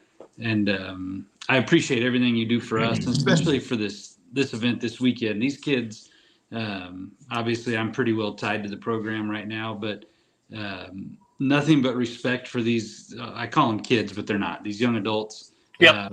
The hard work that they're putting in, like, I don't remember if it was Brandon or Trevor that said it. They have two advisors who are there to help, but they aren't near as hands-on as Dr. Zons and Gary Weisenberger used to be. So it's really fallen upon the shoulders of these young people to make this event happen, to keep those tractors running, to keep everything going. So it's neat. I'm praying like hell we get some good weather, because it's just devastating to them if they have to cancel it for rain, which I'm really hoping that doesn't happen. But it's a neat deal. You're going to see it, and you'll see everything that they do. There's going to be probably 70 of those yellow T-shirts running around just doing everything. They run this event. It's cool. No, that's awesome. No, I've been impressed with the organization skills that you and Christy have, how you run your show, the sleds, the track. Now, again, I've only been to Madera. I've only been to the Golden State Invitational, and I know that's a cream of the crop. But I've just met a lot of great pullers out there that have a lot of good things to say about you, your family, MLM Motorsports, what you're doing. And I don't have time to do everything that you do out there, but I do know that's a big pocket of the country that used to truly be an absolute hotbed in the USHRA days. Mm-hmm. That means the fans are out there, Brian, and that we can bring them back to the track. And that's exciting to work with you. So I just want to thank you as a friend and also as a business, whatever we are, business associates, thank you for being smart enough to hire me to help you. And I appreciate that a lot. And I'm really excited. To go out this weekend and see Trevor. And it was so fun talking to them and just learning about them and the kids. And, Bree's from Oakland. Oakland's the hood, dude. And like my mom is too, Jason. So Joan's a badass. Joan's a badass. I could see her. But and again, that's just. But like to her saying, what either Owen or Andrew said, no matter where you are on campus, you hear the tractor pull. Mm-hmm. You hear the truck pull, and that's cool. I mean, I know we had a lot of sarcasm tonight and a lot of jokes, but there's some serious innuendos and a lot of things we do as well to be part of something this cool. So. No, and again, I really appreciate. Rocha, I am flying out, and you're going to bring your golf cart there because I need something to go 72 mile an hour with my golf cart. Oh. That is the fastest golf cart in the world. This guy has. Well, he's coming, Eric. Jason, I'm picking him up I'm telling Eric that I'm picking Jason up at the airport Friday morning. 9:13, I think I land or something. I sent you my flight information. So. Well, I'm going to get there on my schedule. So if you have to wait a little while, get a snack. Get Starbucks, whatever. No, it's all good. I deserve it. And then you're riding over with me in the old K-Dub. I can't wait. We're going to blog it. We're going to go live on the Facebook. I'm going to keep everybody. Mike, I'm really going to treat it like just like a moving weekend, like step by step. Hey, it's gonna be we're going to have Lexi with us in the K-Dub. She gets to bed, though. That's her. She's in the sleeper. She'll have her iPad. Lexi's excited to have me around, is she? Are you excited to have Jason here? She said yes, definitely. She said it could be worse. I heard her. It could be worse. It could be worse. So, yeah. No, it's going to be great. How many years have you been personally going to the Cal Poly Pull, or did you just kind of get involved with when Trevor got there? No, forever. Dad used to go way back when, and then when I was in college and we built our second pro modified, that was the first pull we took it to. It was the first pull we ever ran the whip at, probably 10, 12 years ago, whenever we did that. We've been So, going- Mike, the whip is Donald Nelson's old whip. Do you understand that? They I bought did that. not. So you threw up a post all the way back at the Golden State Invitational, and you said the whip got a little bit twisted. And I was like, oh, that's really clever. Like, you're tipping your hat to Don Nelson and all of his, little whip and whip it and all of his equipment. But I thought you were just making kind of an outlaw inside joke. I didn't realize that was the same vehicle. Yeah, Trevor's talking shit. I love it. No, so that our tractor was the Texas Bullwhip when it was kind of purple and green and something else on the chassis. So we bought that from Don, and then to kind of tip the hat, we just call it the whip. Pre Brent Long motor. Before he put the Brent Long and the 2 Chevys on there. That was this one. Okay. So when he had the setup with the Brent Long motor on the front and the 2 Chevys on the back, or even two Hemis. Were they 2 Hemis? I couldn't remember if they were Chevys or Hemis on the back. I don't What know. a freaking awesome combination and tractor that was. So that has been sent to you, and now that he's come back with the real, like, all deep purple and calls it Texas Bullwhip, that's a completely new vehicle then. Correct. Gotcha. And it may be, I know. Well, I talked to Marcus a while back, and I don't know that they run 2 tractors, right? The Bullwhip and the Twisted Whip. Yeah. Yep. Mm-hmm. I think there's a 3rd chassis, but it may be replacement. I don't know. I thought we had our hands full. They have their hands full of pullers there. Well, they've got the 2 2-wheel drive trucks too. Right. They've got the. Well, they kind of have 3 with Dustin's too. Right. Yeah. In all honesty, so when you bought the Texas Bullwhip, did you get the 2 Hemis that were strapped on the back of it? No, we bought just the rolling chassis. Okay. And then we ran it with 2 Rodaks until last year, and then we built the Kent Urban in Nebraska built the 2 Hemis and mounted them up front for us. So now we're trying to get that figured out and trying to make a decent pass down the track. Yeah, so you've got the 2 kicked out. So a lot of the people out west and all over places still run the crank to crank or the 2 clutches where they're front to back. But we've seen in the world of pulling here throughout the Midwest, everyone's really wanted to kick them out front, whether it be transposed or facing forward or whatnot. So no, this one right here, I was giving you a hard time on Facebook this weekend, but this thing is just sassy looking. This thing is a mean looking mod. So this is Uncle Kevin that we've been talking about tonight. Apparently he's under the influence of alcohol because he's sending me text messages right now. But so Brian owns this tractor, Mike, and then this is after Ken Urban. This is a first pass on. What's that? It's my family's. It's not mine. Yeah, well, you know what I meant. Okay. Yeah, but my brother. And this is the whip. This is Don Nelson's old tractor. Correct. Awesome. Just the chassis. Right. Yeah. Can you guys hear the tractor? I got the sound on, right? Yep. I can hear it. Yep. Yeah.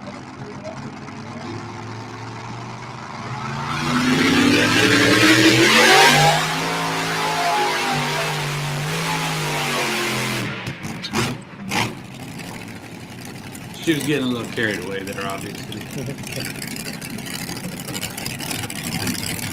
That was how many passes did you say had been made on it with that setup? That was number 1. That was number 1. So this will be when you bring it. It hasn't ran since then, right? Okay, 2 Madeira. We ran it the next night, and then we took it down to Larry in February, and we broke an input shaft into that cross box, and so we just put it back together and started it last week.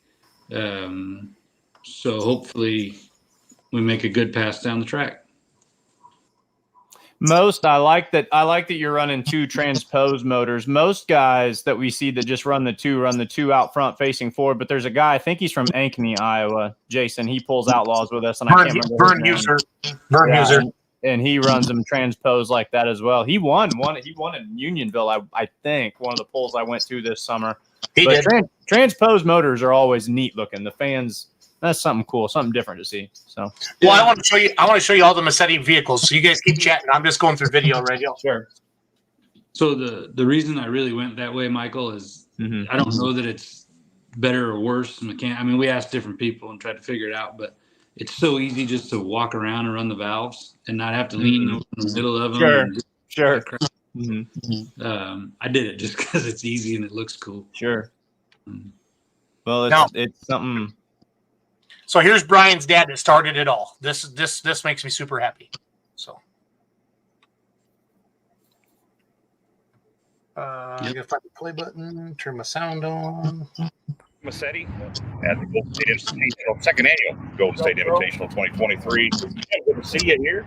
Thanks, Ron. Thanks for coming. Congratulations on getting the second event in here. We're expecting big things. Good. We are. We want to talk about this. Go ahead. Jason. I want to thank Jason for all he's done for us, and we really appreciate it. Keep an eye on him. Good luck with that. But this truck behind us here, this is probably one of, if not the most iconic vehicle here. This truck's been around for a few years. Tell us the story on this old Dodge Power Wagon. Well, actually, I started right here in Madera at the fair. About the time that Jason probably started sucking on his mom's tit. I'd say it's probably about 48 years. Yeah, 75. That's right, 75. And it's an old Dodge Power Wagon. We've had a good time with it. It's a good family event that I'm going to say created, but I was just there in the beginning. Kept the boys out of the bars, kept me out of the bars, and my wife has really been patient with us. So it was a family affair, taking all the kids with you to the pulls when you pulled? They came when we were in our arms. Now, when you first started pulling, you said in the 70s, the mid-70s. Pulling in the 80s was quite a bit bigger here in California than it is now. We used to pull with SRO when they were out here. We enjoyed that. We did a lot of traveling, and actually they were very good to us. A lot of indoor pulling as well. A lot of indoor pulling. Just to tell you, one time we were in Anaheim. We had hydraulic the cylinder, so we couldn't get on the track. And I think it was Ken Donay came out and handed us a little wad of cash and said, "Thanks for coming." Very nice. Yeah, it was very nice. So this truck, it's a Dodge Power Wagon, 1941. 41. What kind of power plant running? Right now we're running a 604 cubic inch Chevrolet motor. Okay. The iron block, aluminum block? This is, we just replaced it. This one looks like it might be aluminum. Okay. So you pulled how far around the country? How far have you traveled to pull in your career? Well, the truck has gone to Canada. I didn't go, but we sent the truck. And then south, Los Angeles, Phoenix. That's about it. Okay. How much do you pull with it these days? Well, it goes to every event that Brian promotes. And that's probably 11 or 12. 11 or 12 events a year. Okay. And you guys have a tractor as well. We have the tractor. Yep. Is this the only two pulling vehicles that you have? Or? Well, there's also a gray diesel that is pretty awesome. 3.0 diesel pickup? Yeah, that's what it is. Okay. So it's just three then? Unless they've got something I don't know about. Is there something hiding in the shop that you're not telling us about? No. This is it. Okay. I'm going to be here. So you'll be announcing the show tonight. You and I will be announcing. How long have you been announcing? Oh, gosh. Probably 25 years. And I was kind of forced into it because our previous announcer we were with the Western Four-Wheel Drive Pulling Association. He passed away. And he was great. I wish I could be as good as he was. If you had your choice, which would you rather do? Drive the truck or announce the pull? No, I much rather watch the vehicles go down the track. Okay. Rather watch one of your kids pulling it? And they force me into one of them once in a while, but I really do enjoy watching it go down the track.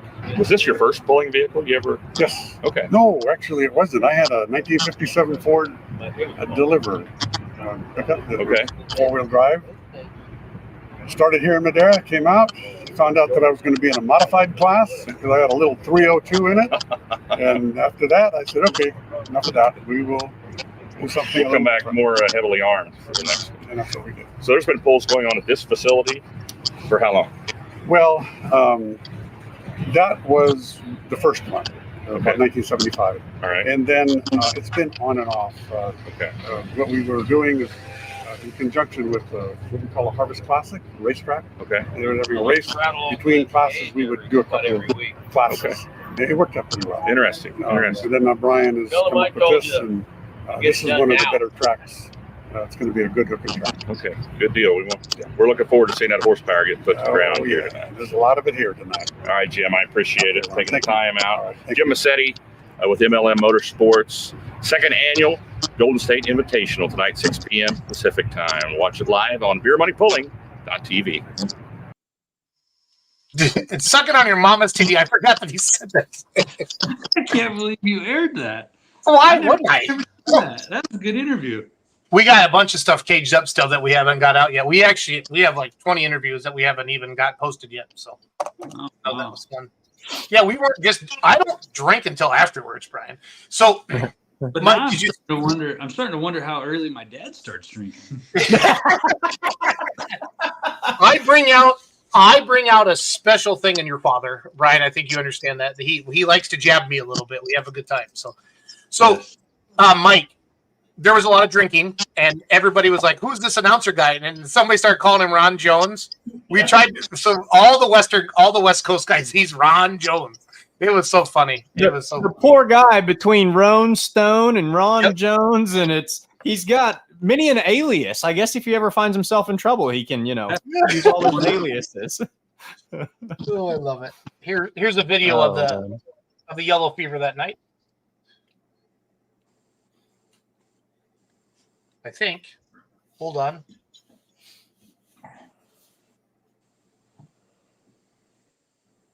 Yellow Fever is Old Faithful. She's the only one that came out of that weekend unscathed. The rest of them just tore shit up. Mm-hmm. Yeah, here you go.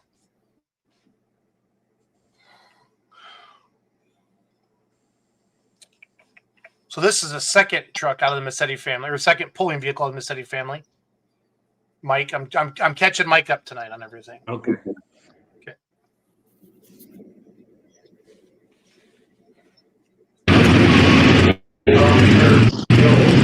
Yes, James is driving that, the youngest boy. Okay, Mike.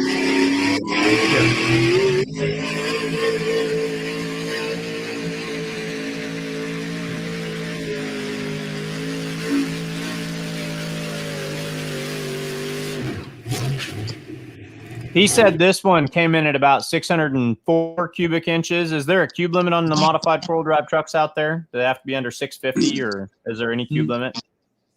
No, and our rules are very close to most other modified truck classes, 6,200 pounds.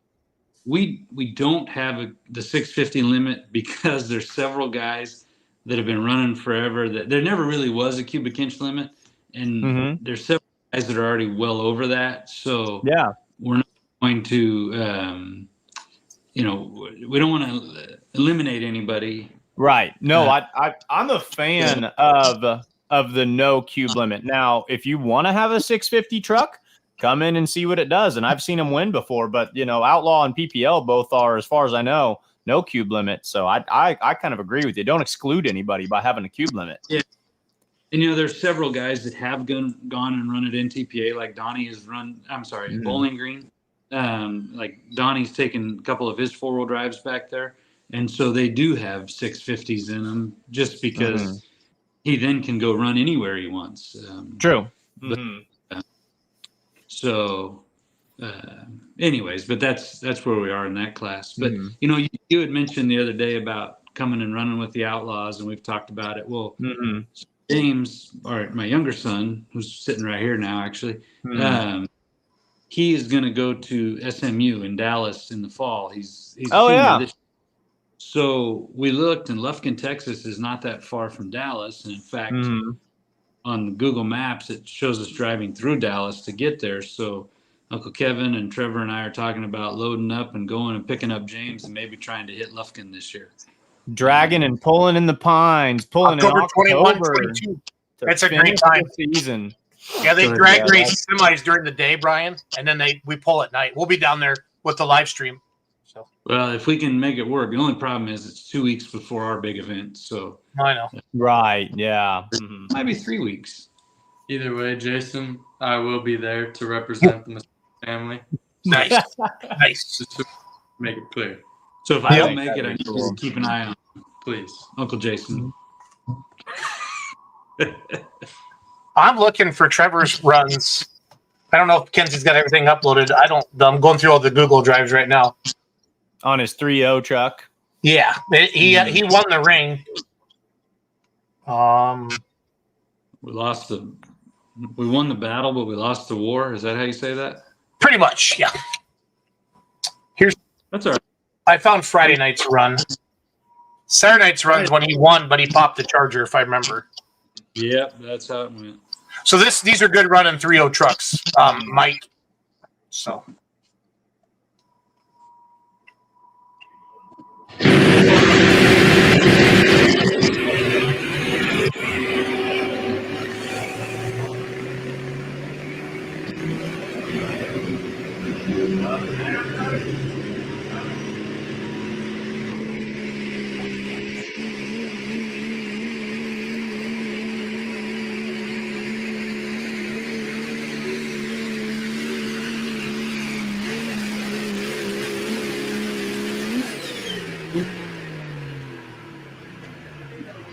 That's a fun class. That's a class that I think over the past 10 years has really, really caught on in popularity. That's a young gun class to me. That's like all the kids really like the 3.0 class. But man, I've always liked that from the start. I get a kick out of watching those guys. So you've seen the Massetti stable now on the track, Mike. I had to get you squared away. Donnie, Boy, Donnie, I don't think so. If it's October 21st and whatever Jason just said, we've got Modesto the weekend before. well, okay, it's either the 18th and 19th or the 20th. Hey, Jason, I'm pulling the schedule up right now. Okay. Lufkin, Texas, per the one Kurt sent me in my email the other night because I bugabooed our opener on the Facebook post. It's okay. Is October 25th and 26th. Okay. When's GSI 3, Brian? November 8th and 9th. My birthday again. Yeah. I'm doing that on purpose. It's Jason's birthday. Yeah. Oh, what was your birthday the last time? Well, Thursday. Yeah, but my birthday's tonight. My birthday's tonight. Yeah, White Right. White Right's the last weekend in June, Donnie. White Right's the last weekend in June. And we do have a couple pulls that weekend. Yep. Out here. That's just outside of Dallas. Let's go to Lufkin, Donnie. He'd love it. You don't have to bring one for Jason to drive that time.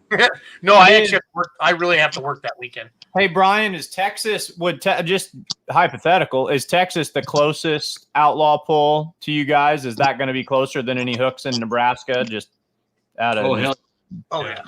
Is it? Yeah, I think Nebraska's like a 34-hour drive for us, and Dallas is probably 24 from here. August 9th and 10th, De Leon, Texas. That's like the watermelon festival, or so it's like the melon fest or something like that. People in Louisville were telling me about it. So the Outlaws go to Texas 3 times, it looks like. That August 10th, we have a show here in Northern California. Lufkin it is then. Yep.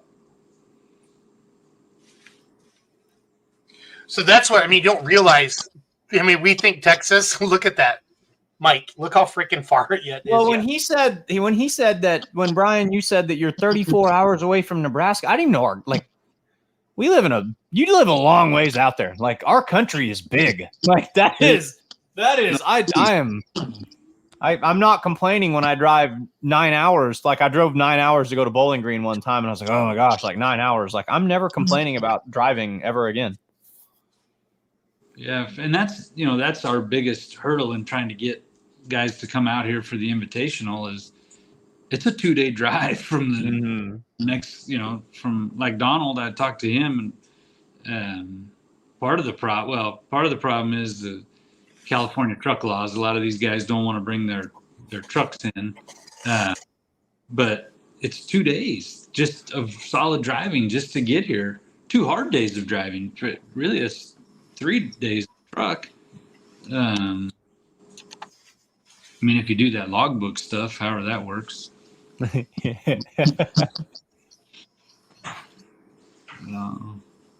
Wow, I'll be darned. Well, I just like showing that, you don't realize how far it is, Mike, until you really, you map quest it like that. Yeah. It's a ways. Well, we got 6 minutes. Mike, you've never had a 3-hour Let's Go pulling, so we got to go for 6 more minutes. We've done this.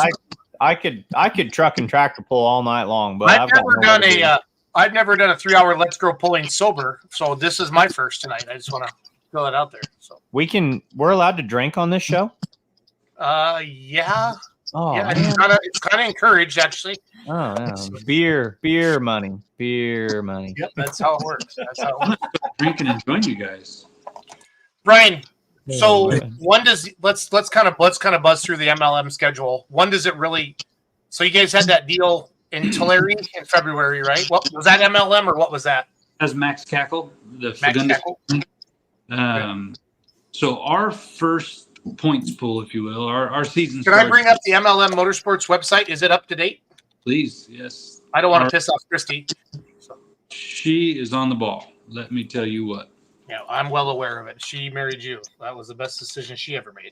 Hey, can I ask a question, Brian? And if this is one of those, sometimes I put my foot in the mouth. And if you don't want to answer this because I asked a question I shouldn't, you can just say, hey, weather's great here in California or something like that. But I noticed it says Major League Motorsports. I feel like, so is that rebranded? I feel like when I was chit-chatting with you last time, you'd said, that stood for this, that, or the other or something. Is that a new thing, or has it always been Major League Motorsports? We were just talking about what it originally meant at one point. No, you're very, very perceptive there. It's just something new that we've a lot of people always ask, and I probably told you it was our 3 names of the 3. Yeah. Mm-hmm. Yeah. And that's really what it was legally, but no, it fits. We here in California. It's a badass name. That's a great name.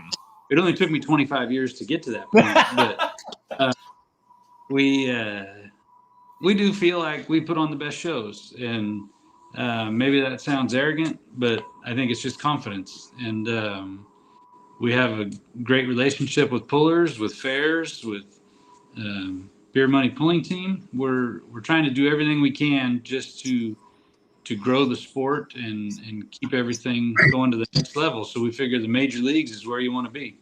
I really like it. I think that's got an excellent ring and an excellent brand to it. Major League Motorsports. That's something that people are going to remember.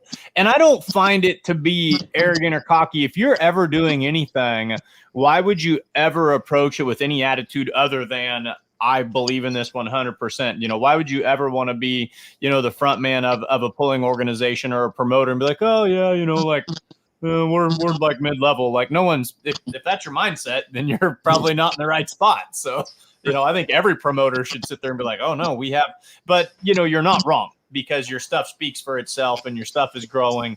You're just a long ways away from the Midwest, which is, where people typically think of truck and tractor pulling, but your equipment is beautiful. Your track is awesome from what I saw last year. You guys do a great job. Major League Motorsports. That's cool. That is catchy.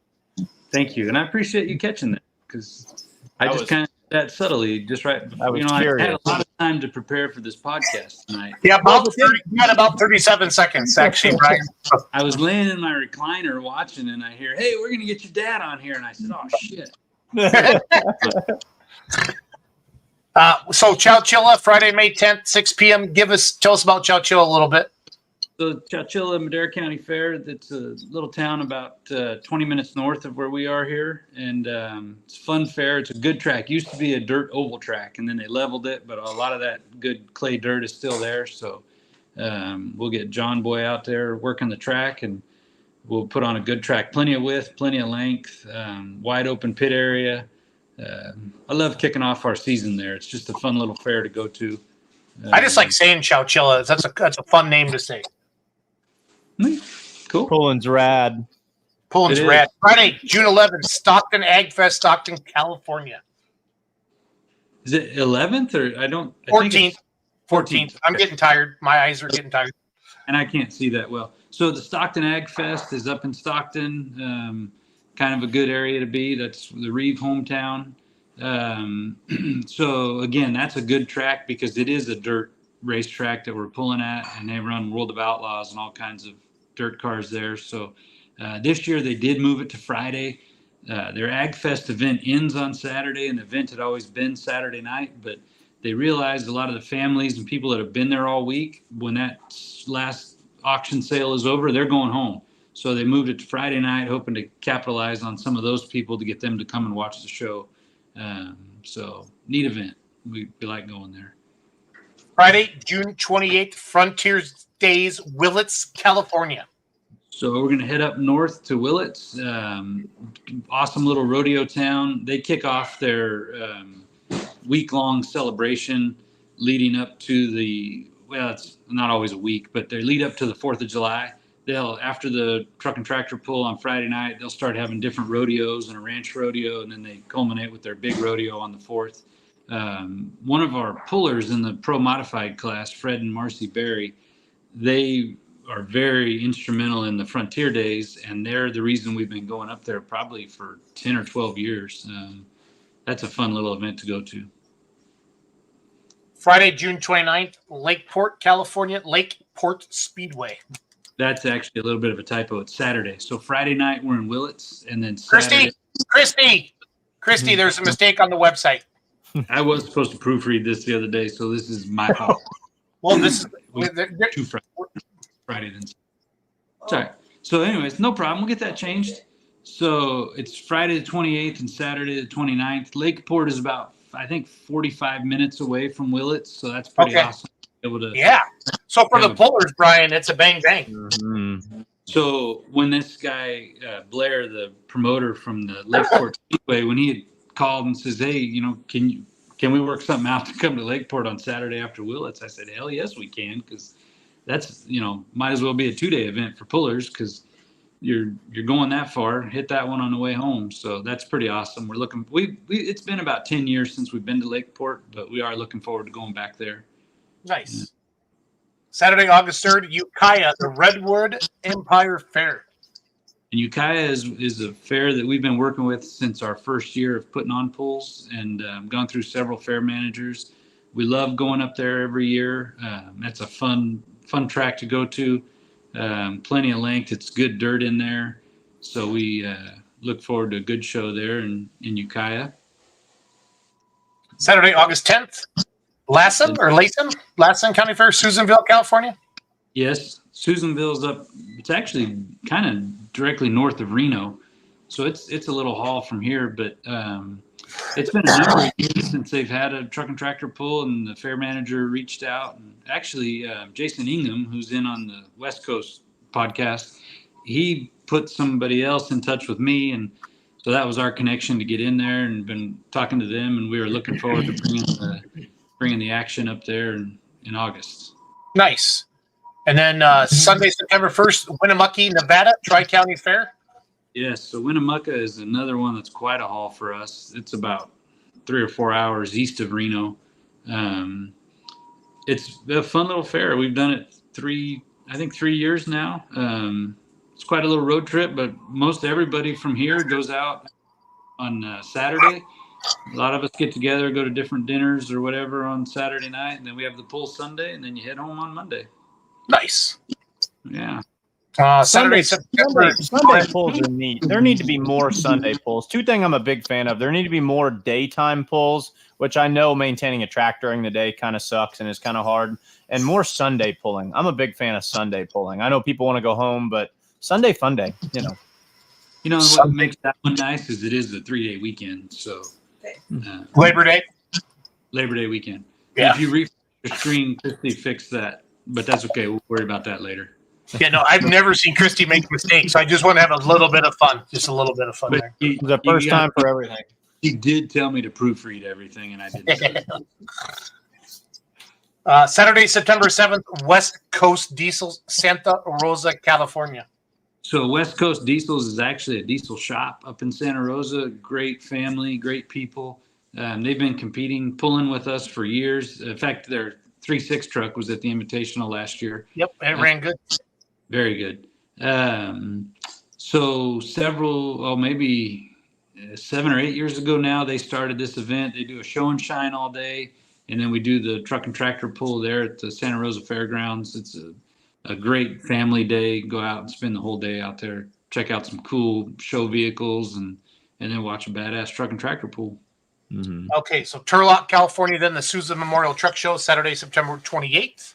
We are very excited to be working with the Souza family again. That's an awesome big truck show.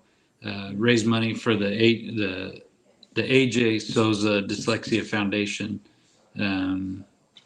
Just a neat event to be a part of. Gotcha. And then we got Modesto, October 12th. Yes, the MJC, Modesto Junior College, they have a country modified pull truck. Another great group to work with. Their advisor, Todd, is very, very hands-on, very helpful, and always a good group of students there. So we look forward to working with them, try to raise some money for their program. And then the 8th and 9th, GSI, number 3. So Golden State Invitational. The website this year, I want to say, is GSI 2024. Used to just be like GSI 23, but we couldn't get GSI 24, so it's GSI 2024. We are excited about that. Helps if I could type it in properly.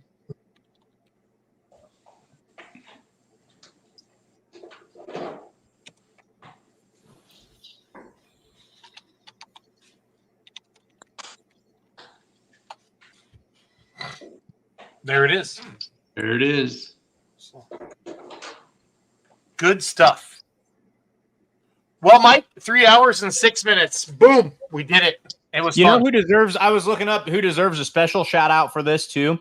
We were at, well, right up until we made our announcement there, we're at 55 viewers. We're at like 65 viewers like 14 seconds ago. Like a lot of people held on tonight, you know. Yeah. Good for you guys. You know, we don't. No, we had good numbers tonight being up against Yeah. national championship game. I was happy. So, Well, but we like were I said, live they were worried. Charles Barkley, Oh, yeah. the announcers, they were saying like That they, Let's they, Go were, Pulling they, podcast, they were worried that their viewership was going to be down because they knew what they were competing against. So, Oh, I love it. oh, But man. no, tonight we were live on Twitter, the Let's Grow Pulling Podcast YouTube channel, my personal page, your personal page, Mike, Cal Poly Tractor Pull Club's Facebook page, MLM Motorsports Facebook page, and the West Coast Truck and Tractor Pulling page, and of course Beer Money. So it's all good. And again, Brandon says, don't forget about this weekend, Saturday, April 13th, 1 p.m. What a good time. It's hard. It's hard to pick a favorite guy, person, human out of the group of young adults that we interacted with tonight. I have like a chuckling memory with each. I like Brandon coming on here with his Cal Poly straight from their Facebook page, and Andrew is golden, and Owen is legitimately like he's going to be a saint at some point, I think, before it's all said and done. But what a great group of young people out there. What a top notch group, and that was fun. That's a small sampling of their whole team. The whole group is that way. They're just they are all solid. When they when we went to Modesto last year, which was the week 2-3 weeks before the Invitational, they must have had 15 or 20 kids out there, and they're flagging for us and hooking and unhooking, and anything we need, they just jump in and do it. I would say my biggest two takeaways tonight. I love that we saw people who didn't grow up in pulling that are becoming fans of pulling, because it's, my wife says it all the time. She says this is one of those sports that no one understands it unless you already understand it. So when I don't remember which one of the young individuals said it, but they were like, no, I'd never been to a pull until, I got involved with this. That's huge. If we're growing the sport by that aspect, that's huge. And I also really want to, like, why don't, like, there's no reason that schools shouldn't have tractor pull clubs. Like, you would have thought this is something that throughout the Midwest and technical schools and diesel techs would have said, like, oh yeah, you know, that's something we can do. Keep campaigning, Cal Poly, because this is something that I think other schools could latch on to. No, I agree, especially tech schools with diesel programs, stuff like that would be fun. So we make some great hookers. Like I said, wonderful young human beings. All they're well on their way. Yep. All right, you two hang out with me for a second afterwards. I'm going to play our outro video. Brian from MLM Motorsports sign off tonight, and then you guys hang. I want to talk to you guys after the show. Well, Michael, Jason, thanks for having us. Thanks for having the Cal Poly team. Thank you for watching, everybody. We look forward to seeing you this weekend in San Luis Obispo, 1 o'clock Saturday. Let's make some noise. Good running. John Deere out of O'Keefe, Iowa coming up. We got one right behind us.